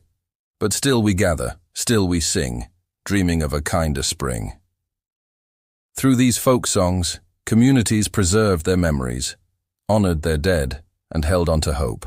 The melodies, often tinged with both sorrow and defiance, became acts of quiet resistance, proof that, even in the depths of despair, the human spirit endures. Cultural memory, shaping identity and legacy. Hook. The war's echoes lingered, shaping not just art, but the very identity of Europe for centuries. The 30 Years' War was not quickly forgotten. Its scars were etched into the collective memory of nations, influencing how people saw themselves and their neighbors. Art, literature, and music became vessels for this memory, shaping narratives of victimhood, heroism, and reconciliation. From division to dialogue. In Germany, the war's devastation fostered a sense of shared suffering that transcended religious and regional differences. Memorials and commemorative works, from church altars to town squares, reminded citizens of what had been lost and, perhaps, what could never be repeated. Across Europe, the war became a cautionary tale. Writers and artists invoked its horrors to argue for tolerance, peace, and the dangers of fanaticism. The Enlightenment thinkers who followed, Voltaire, Montesquieu, Kant, were deeply influenced by the memory of religious war, and their calls for reason and dialogue were, in part, reactions to the madness of the past. Enduring influence on the arts. The themes born of the 30 Years' War, loss, exile, the search for meaning, echoed through the centuries. Romantic and modernist artists, confronting their own times of turmoil, drew inspiration from the war's survivors. Even today, composers and filmmakers revisit the period, finding in its heartbreak both warnings and wisdom. Summary: a new dawn from the shadows. Hook. Out of suffering, Europe found new ways to remember, to create, and to hope. The 30 Years' War was a crucible, forging new forms of art, literature, and music amid the ruins of the old world. The devastation was immense, but so was the creative response. Memoirs and poems, paintings and ballads, sacred music and folk songs, all became ways of processing trauma and imagining renewal. The war left an indelible mark on European culture, shaping memory and identity for centuries. Its lessons are not just tales of destruction, but of resilience and rebirth. In the darkness, artists and dreamers lit candles that still burn today, reminding us that even in the bleakest times, creativity and hope can survive. So next time you encounter a mournful melody, a haunting portrait, or a poem of loss, listen closely. You may just hear the distant echoes of a war that tried to silence Europe's spirit and failed. Military revolution, innovations, and the changing face of Warhook, the 30 years. War was not just a contest of faith and power, it was a crucible of military innovation. On the battlefields of Central Europe, generals and soldiers forged new tactics, weapons, and institutions that would shape the future of warfare and the very structure of European society. The state of warfare. Before 1618, before war engulfed the continent, European armies were a patchwork of mercenary bands, feudal levies, and city militias. Weapons and tactics were in flux, and the chaos of the early 17th century revealed just how much military systems needed to adapt. Mercenary reliance. Monarchs and princes still hired professional soldiers from across Europe, leading to inconsistent loyalty and discipline. Medieval holdovers. Armies retained pike and shot formations, heavy cavalry, and cumbersome siege weapons. Limited state resources. War-making was constrained by the financial and administrative limitations of fragmented states, especially in the Holy Roman Empire. Technological advances. The tools of modern war, firearms, and artillery. The 30 Years' War saw the widespread adoption of the matchlock musket. These firearms, though slow to reload, could be mass-produced and used in volley fire, overwhelming traditional pike and sword formations. Muskets. Infantry increasingly relied on musketeers, who could deliver devastating salvos when deployed in ranks. Artillery. Cannons became lighter, more mobile, and deadlier. Armies used them both in sieges and on open battlefields, breaking up enemy lines and fortifications. Fortifications. The age of the medieval castle was ending. The Tres Italiens, star-shaped fortresses with angled bastions, revolutionized siege warfare. These fortifications could resist cannon fire and allowed defenders to cover each other's positions. Cities like Magdeburg and Prague fortified themselves with these new designs, though not always successfully. Tactical and organizational changes. Linear formations. Traditional deep columns of troops gave way to thinner, linear formations. This allowed more muskets to fire simultaneously, increasing battlefield firepower and flexibility. Swedish innovations. Gustavus Adolphus of Sweden famously adopted linear tactics, integrating musketeers and pikemen and using mobile artillery to support his infantry. Cavalry reforms. Heavy cavalry began to be replaced by lighter, more flexible units capable of rapid movement and flanking maneuvers. Professional armies. The 30 Years' War accelerated the transition from mercenary bands to standing professional armies. Discipline and training. Regular troops received standardized uniforms, weapons, and training. Armies like Sweden's, and later France's, became models for military organization. Logistics. Armies grew larger, some numbering over 100,000 men. This required sophisticated supply lines and support structures, spurring the development of new administrative systems. The human and social cost of innovation, devastation, and suffering. Military innovation came at a terrible cost. The new armies were often quartered on local populations, who bore the brunt of their needs and violence. Sieges and scorched earth tactics devastated entire regions, while new weapons made battles bloodier than ever. Civilian impact. The lines between combatant and civilian blurred as armies foraged for food, spread disease, and destroyed infrastructure. Centralization and the rise of state power, the fiscal military state. To finance and supply these massive armies, rulers needed new sources of revenue and tighter control over their territories. Taxation and bureaucracy. States expanded tax systems, established permanent bureaucracies, and developed centralized financial controls. Absolutism. The necessity of war justified the growth of centralized, often absolutist governments, most famously in France under Louis XIV, who built on lessons learned during the war. Decline of feudalism. As professional armies replaced feudal levies, the old medieval order weakened. Nobles lost some of their military significance, while monarchs and their ministers gained power. Lasting legacies. From medieval to modern warfare. The 30 Years. War was a turning point in military history, a bloody laboratory for the innovations that would define European warfare for centuries. Standing armies. The model of the permanent state-controlled army became standard across Europe. Military education, officers trained in new academies, learning both the science and art of war. International arms race. States competed not just on the battlefield, but in arsenals, fortresses, and logistical systems. Summary. The war accelerated the transition from medieval to modern warfare, with lasting effects on European society. The innovations born of necessity, new weapons, tactics, and organizations, transformed not only the battlefield, but also the very fabric of state and society. In the crucible of the 30 Years' War, Europe forged the tools of modern conflict and laid the foundations for the era of great powers that would follow.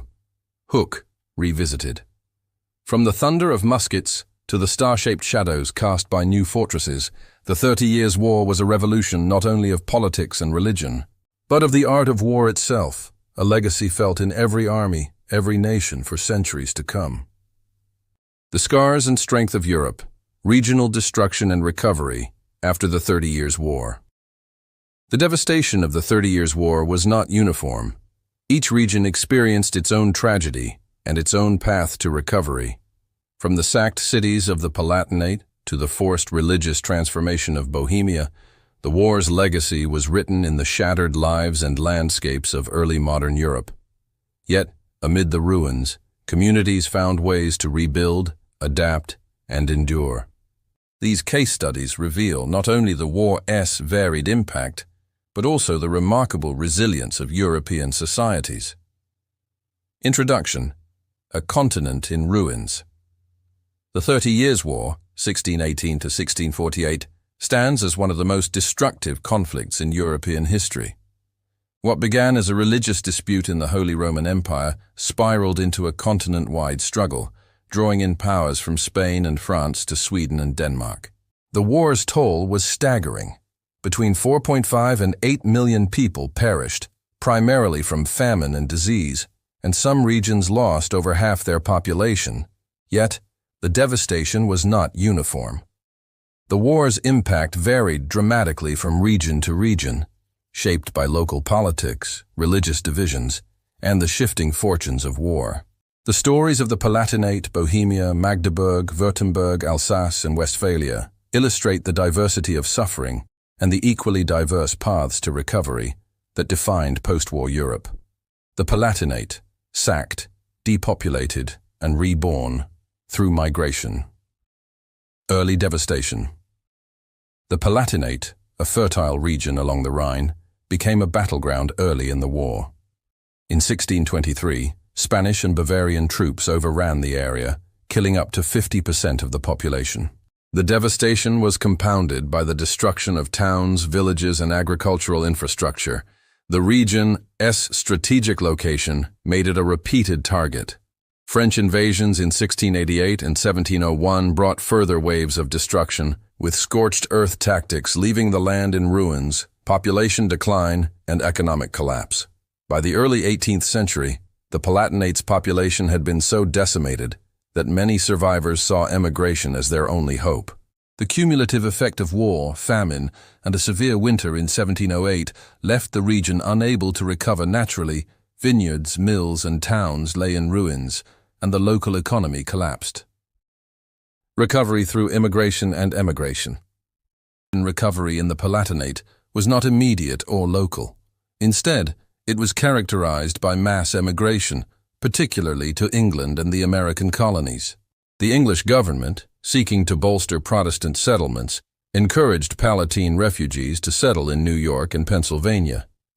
These immigrants played a significant role in transforming frontier regions in the New World into productive agricultural communities. Within the Palatinate itself, rulers eventually encouraged immigration from Switzerland, France, and the Netherlands to repopulate the region. However, population levels did not return to pre-war numbers until the early 18th century, and the scars of war lingered for generations. Bohemia, religious upheaval, and the loss of a Protestant elite. The Bohemian Revolt and its aftermath. Bohemia, a kingdom with a strong Protestant tradition, became the flashpoint for the war with the Defenestration of Prague in 1618. The Protestant estates' defeat at the Battle of White Mountain in 1620 marked the beginning of a harsh re-Catholicization campaign by the victorious Habsburgs' forced re-Catholicization and elite exodus. The Habsburg regime implemented a systematic and often brutal process of re-Catholicization. Protestant worship was banned, clergy expelled, and the estates of Protestant nobles confiscated and redistributed to Catholic loyalists. Catholic religious orders, especially the Jesuits, took control of education and public life, enforcing conversion through schools and public rituals. The result was a mass exodus of Bohemia's Protestant elite, nobles, intellectuals, and skilled professionals, who fled to Protestant territories such as Saxony and the Netherlands. The confiscated lands and positions were filled by Catholic nobles and officials, often of foreign origin, fundamentally altering Bohemia's social and political fabric. Long-term consequences. By the mid-17th century, Bohemia had been transformed from a predominantly Protestant land into a Catholic stronghold. The trauma of forced re-Catholicization and the loss of the Protestant elite left a lasting mark, contributing to later national and religious tensions. The region's traditional leadership was replaced, and the Czech language and culture suffered as German-speaking Catholic officials became more prominent. Magdeburg, the sack of 1631, and the limits of urban recovery. The sack of Magdeburg. Few events in the 30 Years' War were as infamous as the sack of Magdeburg in 1631. Imperial troops stormed the city, killing an estimated 20,000 inhabitants, roughly 80–90% of the population. The city's population dropped from about 25,000 to as few as 2,000–5,000, and its commercial and industrial base was decimated, a city in ashes. The destruction of Magdeburg became a symbol of the war's brutality. Trade routes were disrupted, skilled labor was lost, and the city's status as a major commercial center was shattered. The psychological impact of the massacre reverberated across Europe, fueling Protestant resistance and shaping the war's subsequent course. Slow and uneven recovery. Magdeburg's recovery was painfully slow. The city was gradually rebuilt, but its former prominence was not restored until the late 18th century. The loss of population and economic vitality could not be quickly reversed, and the city's experience stands as a stark reminder of the limits of urban resilience in the face of overwhelming violence. Württemberg, rural collapse, and the struggle to repopulate. Catastrophic population loss. Württemberg, a duchy in southwestern Germany, experienced one of the most dramatic demographic collapses of the war. The population fell from approximately 450,000 to as low as 100,000, 120,000, a decline of over 70%. In some districts, losses reached up to 80%, with many villages entirely depopulated. Agricultural and economic breakdown. The collapse of the rural population devastated agriculture. Fields went untilled, vineyards and orchards were neglected, and livestock herds were decimated. The loss of labor, combined with the destruction of infrastructure and the confiscation of food supplies by passing armies, led to widespread famine and a breakdown of the rural economy. Repopulation policies and gradual recovery. Recognizing the existential threat posed by depopulation, Württemberg's rulers implemented aggressive repopulation policies. Immigration incentives. Settlers from Switzerland, France, the Netherlands, and even Hungary were offered tax exemptions, land grants, and other privileges. Religious toleration. Restrictions were sometimes relaxed to attract a broader pool of immigrants. Restoration of infrastructure. Efforts were made to rebuild churches, mills, and bridges. Legal and economic support. New settlers received legal protection and support in acquiring livestock and seed grain. Despite these efforts, full recovery took decades, and some areas never regained their pre-war population levels. The region's experience became a model for other war-torn areas seeking to recover from devastation. Alsace and Westphalia. Shifting sovereignty and the politics of recovery. Alsace, from Empire to France. Alsace, a region on the western edge of the Holy Roman Empire, was a patchwork of free cities and territories. The Peace of Westphalia in 1648 granted France sovereignty over most of Alsace, marking a significant shift in the region's political alignment. French authorities implemented policies to encourage repopulation and economic revival, including inviting settlers from other regions and offering tax incentives. The integration into France brought new administrative structures, legal reforms, and investment in infrastructure, which gradually aided recovery. However, the region's mixed religious and linguistic composition led to tensions, especially as France promoted Catholicism and the French language. Westphalia, autonomy and fragmented recovery.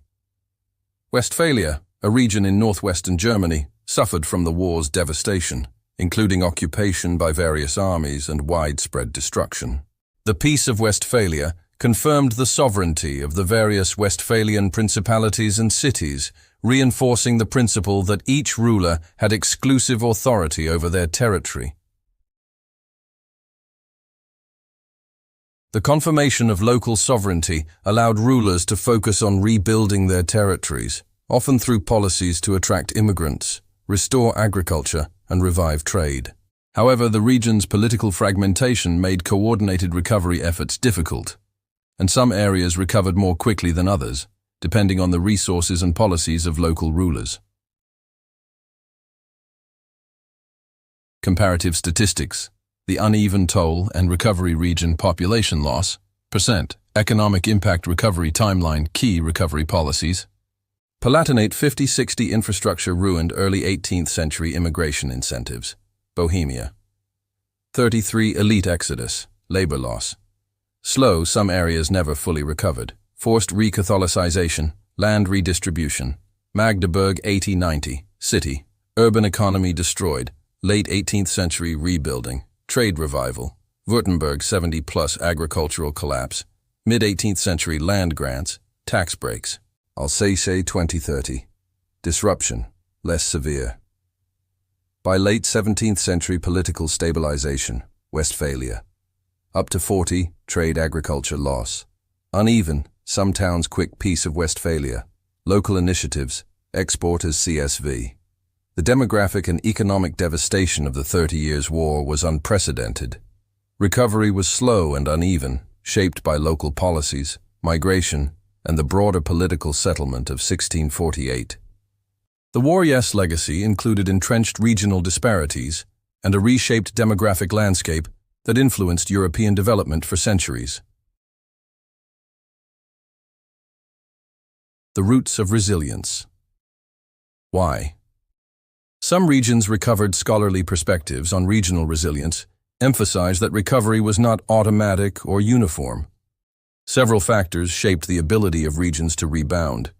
Institutional adaptability. Regions with flexible and responsive institutions, such as those that encouraged immigration or adapted governance structures, recovered more quickly.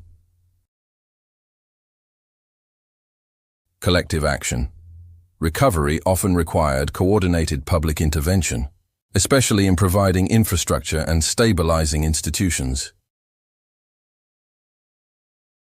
Economic and social networks. The rebuilding of communities, often facilitated by religious or civic institutions, was crucial for psychosocial and economic recovery. Historical path dependence. Pre-existing structures could both enable and constrain recovery, with the legacy of past institutions and social networks shaping opportunities and limits. In some cases, the war catalyzed profound transformations, leading to new social, economic, and political configurations, rather than a simple return to the pre-war status quo. Conclusion: the enduring lessons of regional recovery. The 30 Years' War left a patchwork of devastation across Central Europe, but it also revealed the remarkable resilience of its communities. Each region's path to recovery was shaped by its unique circumstances, its tragedies, its policies, and its people. The Palatinate's story is one of loss and migration, Bohemia's of forced transformation, Magdeburg's of destruction and slow rebirth, Württemberg's of rural collapse and repopulation, Alsace and Westphalia's of shifting sovereignties and political adaptation. These stories remind us that recovery from catastrophe is never simple or uniform. It is a process of adaptation, innovation, and collective effort. A lesson as relevant today as it was in the aftermath of Europe's most devastating war, the Peace of Westphalia. A new Europe emerges. After 3 decades of bloodshed, a new order is forged. Imagine a continent in ruins. For 30 years, armies had marched back and forth across Central Europe, leaving famine, disease, and devastation in their wake. Cities were burned, populations decimated, and the very fabric of society torn apart by a conflict that began as a religious dispute, but soon spiraled into a struggle for political dominance. In 1648, as the smoke of the 30 Years' War finally began to clear, Europe's leaders gathered in the Westphalian cities of Münster and Osnabrück. Their mission, to forge a peace that would not only end the bloodshed, but also reshape the continent for centuries to come. The Peace of Westphalia is often remembered as a turning point, a moment when the old order gave way to the new, when the dream of a universal Christian empire was replaced by a system of sovereign states. But behind the treaties and negotiations lies a tapestry of human ambition, hope, and complexity. This is the story of how a war-torn Europe gave birth to the modern world. The treaties, drawing new borders and redefining power. The 2 Westphalias, Münster and Osnabrück.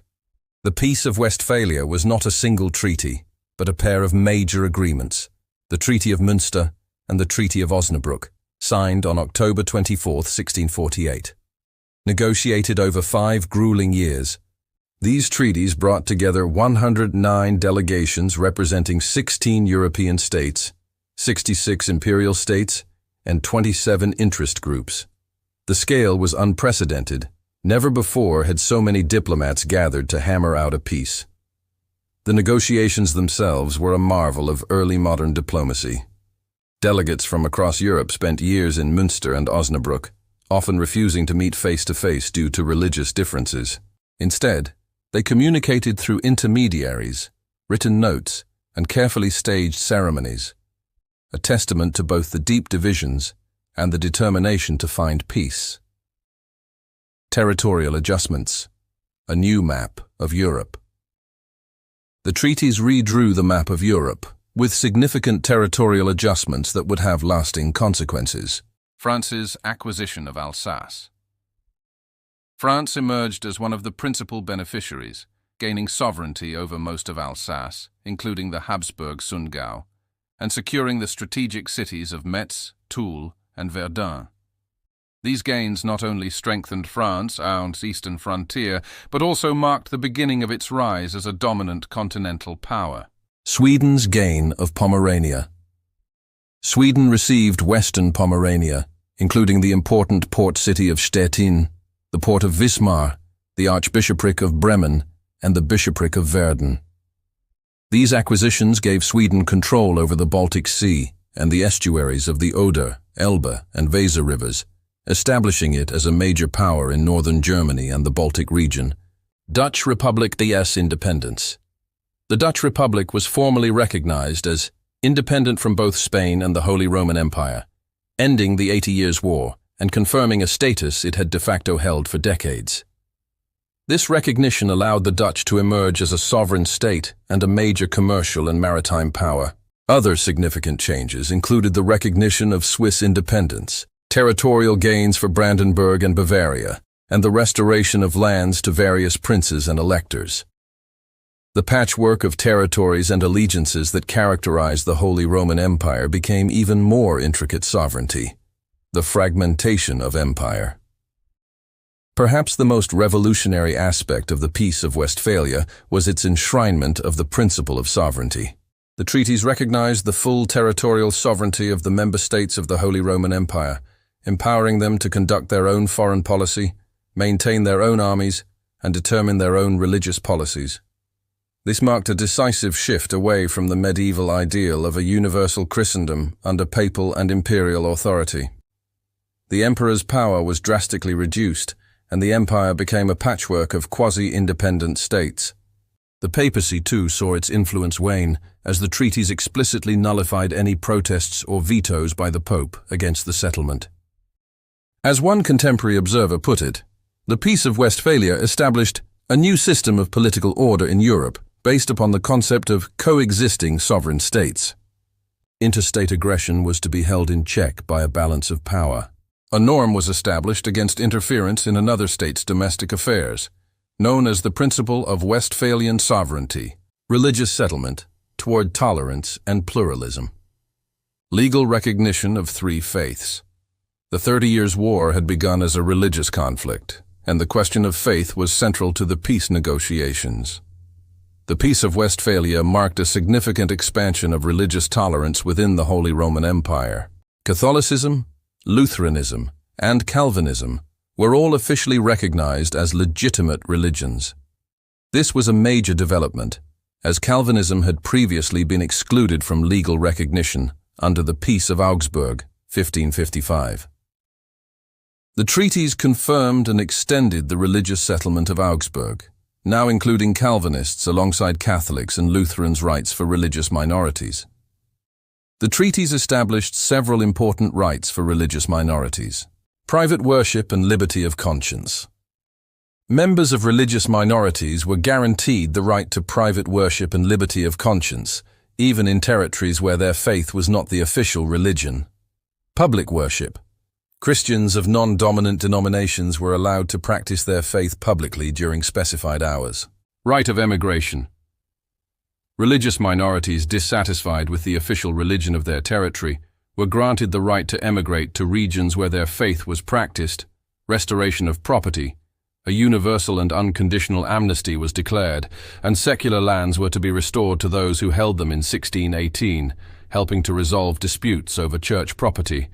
The year 1624 was established as the standard year for determining the religious status of territories and church lands, providing a baseline for resolving disputes, limits, and legacy.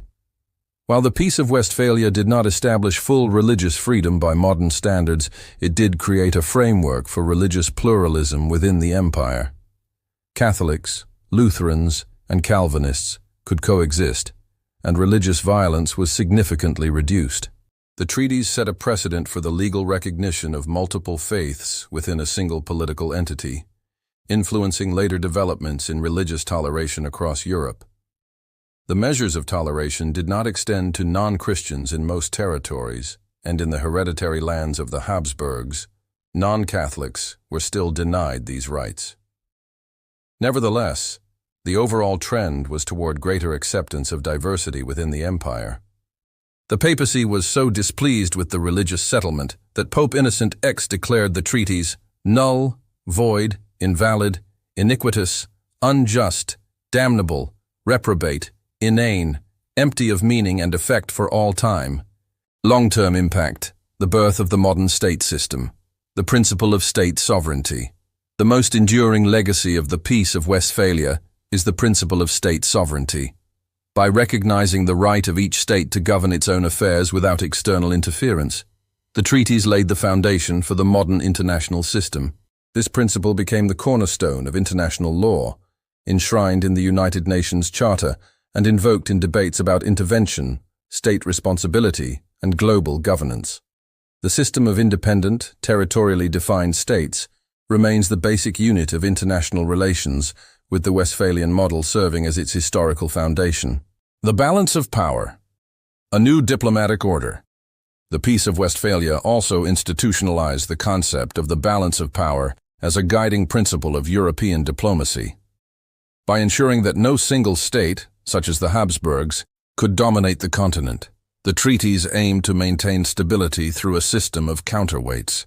This logic underpinned much of European politics for the next 3 centuries, from the wars of Louis XIV to the Congress of Vienna and even into the 20th century. The practice of resolving international disputes through diplomatic congresses, where all parties were treated as legally equal sovereigns, became the norm in Europe. As Rousseau would later reflect, the Westphalian system became the Constitution of Europe, a testament to its foundational role in shaping the continent's political order, the enduring myth and reality. While the Peace of Westphalia is sometimes mythologized as the birth of the modern state system, historians caution against oversimplifying its impact. The process was messy, contested, and far from the neat origin story often told. Nevertheless, its symbolic and practical influence on the development of state sovereignty, legal equality, and non-interference is undisputed. Conclusion. The dawn of a new Europe. The Peace of Westphalia ended the 30 Years' War and the 80 Years' War, bringing a measure of stability to a continent ravaged by decades of conflict. But its significance goes far beyond the cessation of hostilities. By redrawing borders, recognizing the sovereignty of states, establishing a framework for religious coexistence, and institutionalizing the balance of power, the treaties laid the groundwork for the modern international order. The world that emerged from Westphalia was not perfect. Wars would continue, and the principles established in 1648 would be challenged and reinterpreted over the centuries. Yet the legacy of Westphalia endures. The system of sovereign states, the norms of non-interference, and legal equality, and the practice of diplomatic negotiation remain at the heart of international relations today. In the words of the treaties themselves, the negotiators hope to guarantee the peace and freedom of Europe for forever, forever, forever. While that hope may have been overly optimistic, the new Europe that emerged from Westphalia would shape the destiny of the continent and the world for centuries to come. Legacy. The war's enduring impact on Europe and the world. The guns fell silent, but the echoes remained. In the spring of 1648, as the last cannons thundered and the smoke of battle drifted over the scarred fields of Central Europe, a strange silence settled across the continent. The 30 Years' War, one of the most devastating conflicts in European history, had finally ended. Yet, for millions, the true end was nowhere in sight. The war's devastation lingered in empty villages, shattered families, and a political map forever altered. Its legacy would shape Europe and the world for generations to come. To understand the enduring impact of the 30 Years' War, we must look beyond the treaties and battlefields. The war's aftermath was a crucible of change, forging new political realities, social structures, and cultural memories that still resonate today. Political and social consequences, the patchwork that delayed nationhood, Germany and Italy. The Peace of Westphalia, which ended the war in 1648, did not bring unity to the German-speaking lands or the Italian peninsula. Instead, it entrenched a system of political fragmentation that would delay the emergence of unified nation-states for centuries. Germany was left as a mosaic of over 300 principalities, duchies, bishoprics, and free cities, each with near-complete sovereignty. The Holy Roman Emperor's authority was reduced to a shadow, with real power resting in the hands of local rulers. This decentralization made any coordinated effort at unification nearly impossible.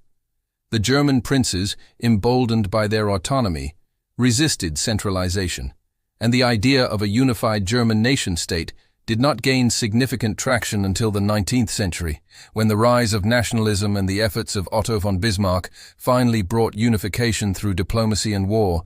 Italy fared little better. The peninsula remained divided into a patchwork of kingdoms, duchies, republics, and territories controlled by foreign powers such as Spain and Austria.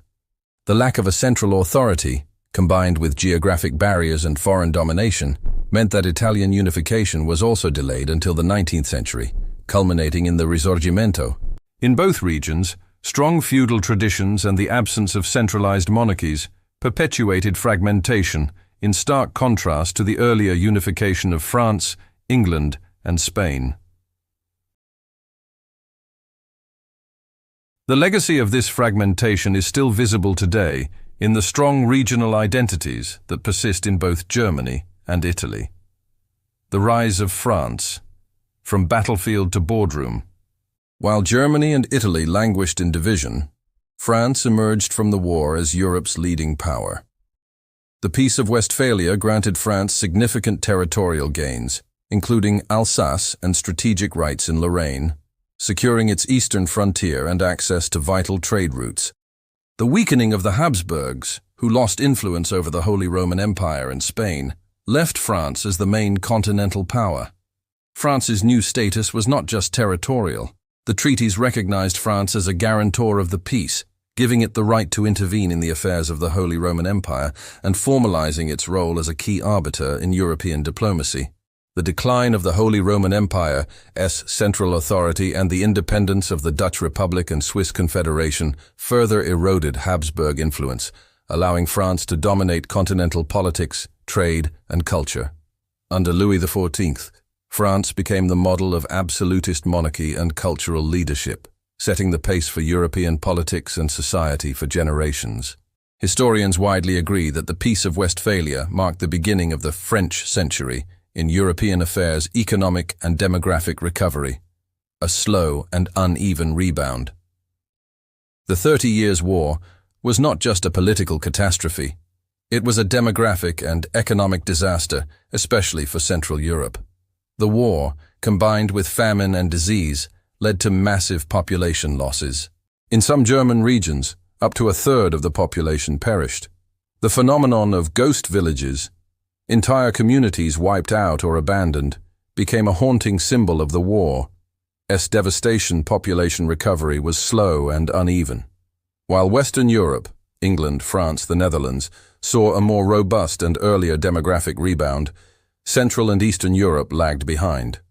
In the Holy Roman Empire, it took decades, sometimes more than a century, for populations to return to pre-war levels.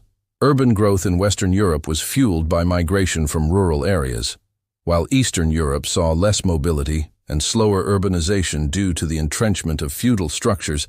Economic recovery followed a similar pattern of disparity.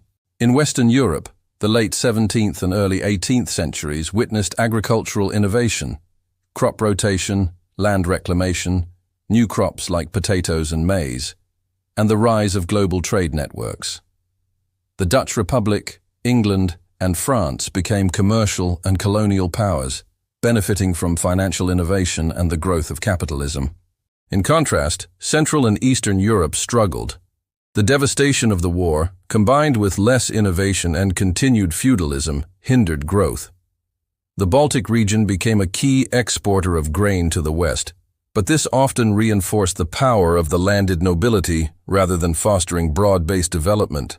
Southern Europe, particularly Spain and Italy, experienced relative decline, with Spain suffering from inflation and economic stagnation. Wealth remained highly concentrated among the nobility and emerging bourgeoisie in regions experiencing commercial growth, while poverty increased in areas hit hardest by war and economic stagnation. Cultural memory, art, literature, and the trauma of war. The trauma of the 30 Years' War left a deep imprint on European culture, reflected in art, literature, and collective memory. Art, suffering, propaganda, and displacement. Artists responded to the war's horrors with vivid depictions of violence and suffering. Paintings like Sebastian Vranc's Soldiers Looting a Farm, Cibes 1620, and Daniel Hubatka's drawings of his war injuries offer harrowing visual accounts of the conflict's toll. The war also saw the large-scale looting and displacement of art, with masterpieces like Andrea del Sarto's Leda and the Swan traveling across Europe as spoils and diplomatic gifts. Portraits and propaganda were used to rally support and shape public opinion. King Gustavus Adolphus of Sweden's image appeared in paintings, pamphlets, and souvenirs, while illustrated chronicles like Theatrum Europaeum documented battles and sieges, literature, from pamphlets to masterpieces. Despite the devastation, German literature flourished. The need for information led to a media boom, with the emergence of newspapers, pamphlets, and newsletters that mixed information with polemics, and disinformation language societies promoted German-language literature, contributing to a sense of cultural identity amid political fragmentation. The war's trauma found powerful expression in Hans Jakob Christoffel von Grimmelshausen's novel Simplicius Simplicissimus, 1668, which follows a naive peasant boy through the chaos of war, witnessing its horrors and absurdities. The novel's dark humor and vivid descriptions made it a classic of German literature and a touchstone for later generations seeking to understand the war's impact on society and the human psyche. Memory and identity. The memory of the war was preserved in folk songs, legends, and local rituals. Annual processions and plays commemorated suffering and survival, while stories of spectral armies and haunted battlefields became part of local lore. The trauma of the 30 Years' War became a living part of cultural identity, shaping how Europeans understood conflict and peace for centuries. The modern state system. Westphalian sovereignty. Perhaps the most enduring legacy of the 30 years. War is the birth of the modern state system, rooted in the principles established by the Peace of Westphalia. The principles of Westphalian sovereignty. The treaties of 1648 enshrined several key principles. Territorial sovereignty. Each state has exclusive authority over its territory and domestic affairs, free from external interference. Non-interference. States should not intervene in the internal affairs of others, a direct response to the religious and dynastic conflicts that had plagued Europe. Legal equality of states.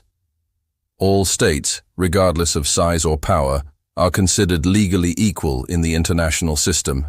Self-determination. While not fully realized in 1648, the idea that states and nations have the right to determine their own political status has become increasingly important. These principles marked a shift from the medieval order of overlapping authorities to a system of independent, territorially defined states, evolution and modern relevance. The Westphalian system became the dominant model in Europe and gradually spread worldwide. Over time, its principles have been challenged and adapted. The rise of international organizations, globalization, humanitarian intervention, and supranational entities like the European Union have all tested the limits of absolute sovereignty. Yet the core ideas of Westphalian sovereignty, territorial integrity, non-interference, and legal equality remain foundational in international law and diplomacy. The Westphalian order is still invoked in debates about sovereignty, intervention, and the legitimacy of state power. Conclusion: the war that changed everything. The 30 Years' War was more than a conflict. It was a crucible of transformation.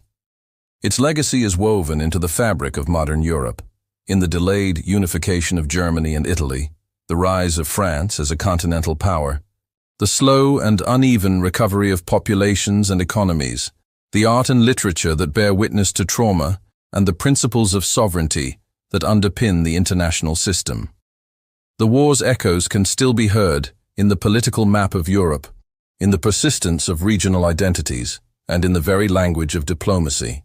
Its lessons about the dangers of unchecked conflict, the resilience of societies, and the possibilities of peace remain as relevant today as they were in 1648.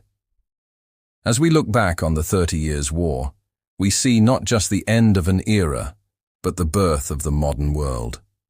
The guns fell silent, but the legacy endures. Conclusion: Lessons from Europe's tragedy. The 30 Years' War. From tragedy to transformation. The 30 Years' War was a tragedy of unimaginable scale, but from its ashes, a new Europe was born.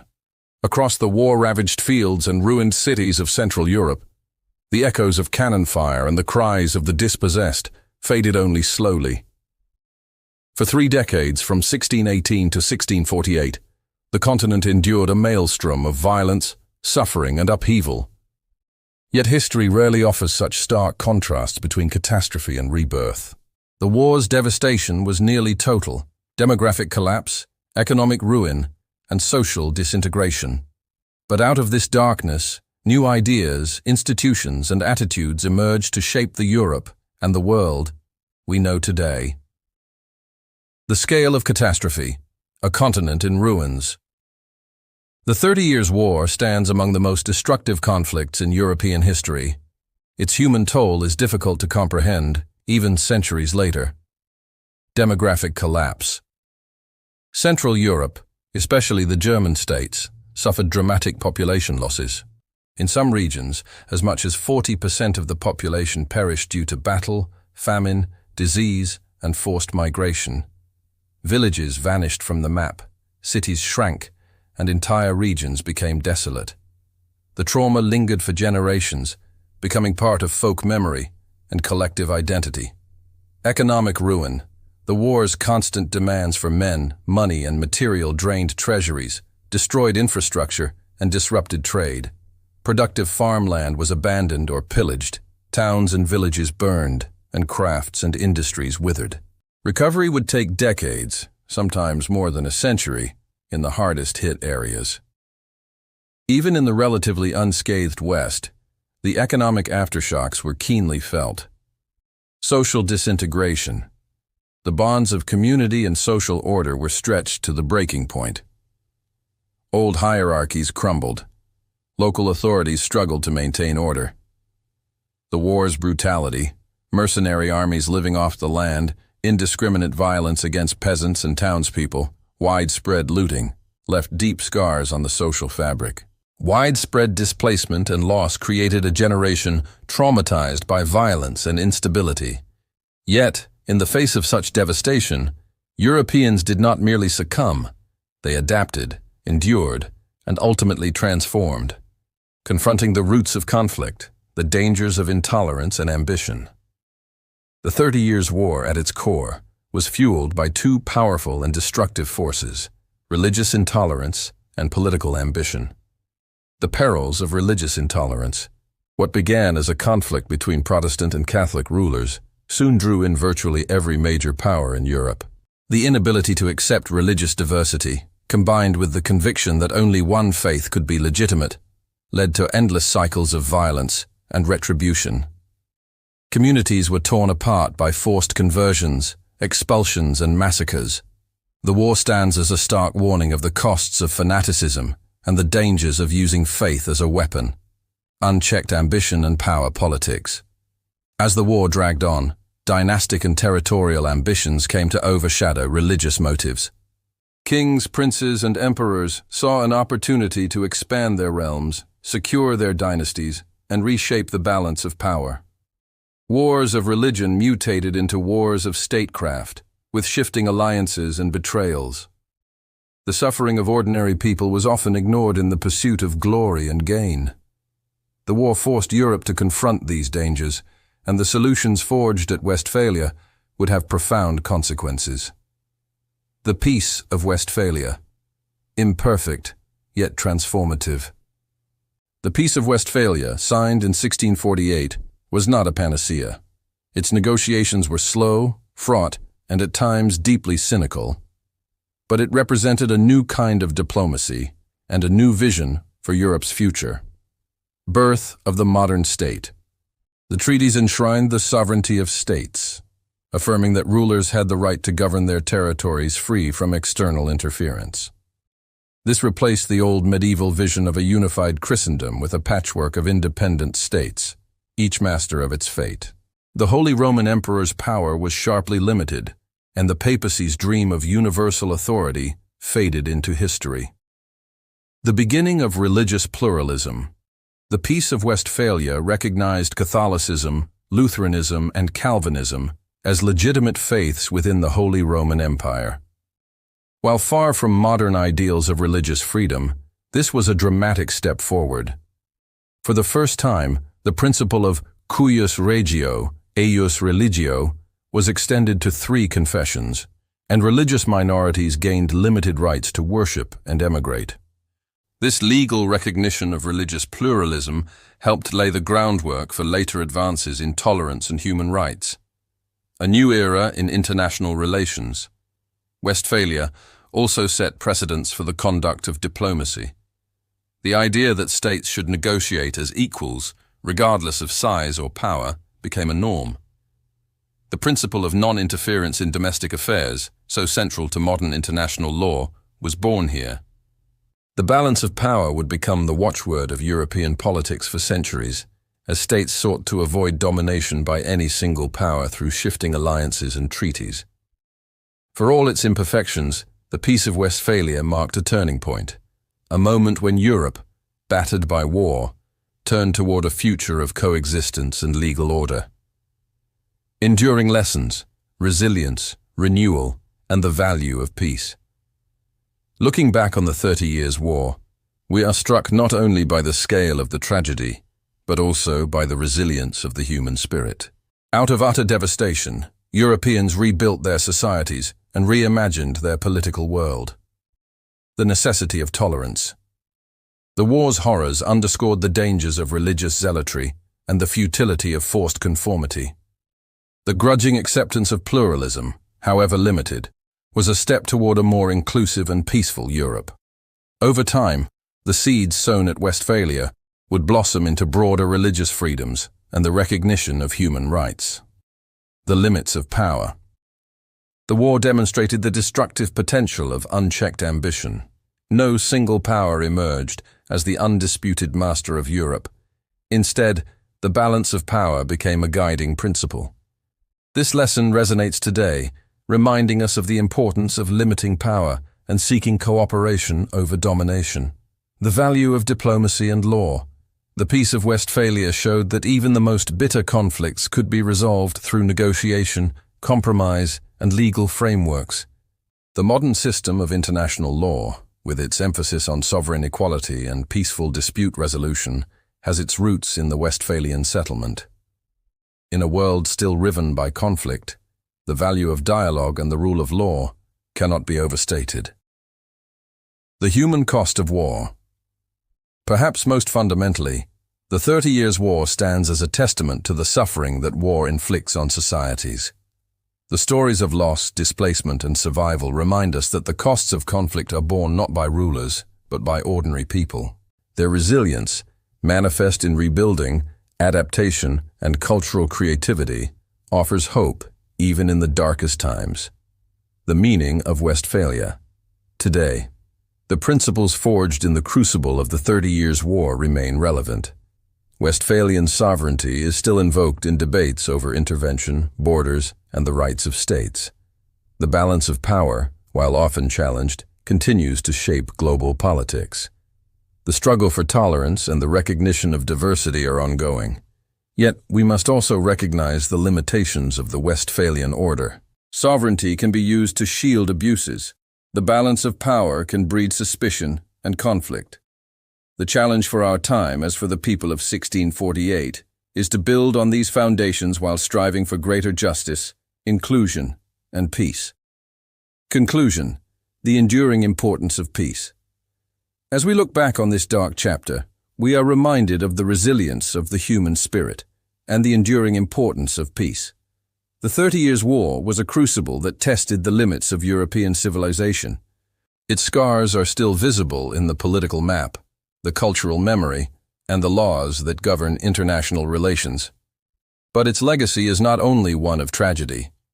From the ashes of conflict emerged a new Europe, one that valued tolerance over dogma, diplomacy over violence, and law over arbitrary power. Today, in a world still marked by division and conflict, the lessons of the 30 Years' War are more important than ever. Peace, is never inevitable. It must be built, defended, and renewed in every generation. The tragedy of Europe's past challenges us to remember, to learn, and to strive for a future where the guns fall silent, and the echoes of war give way to the promise of peace.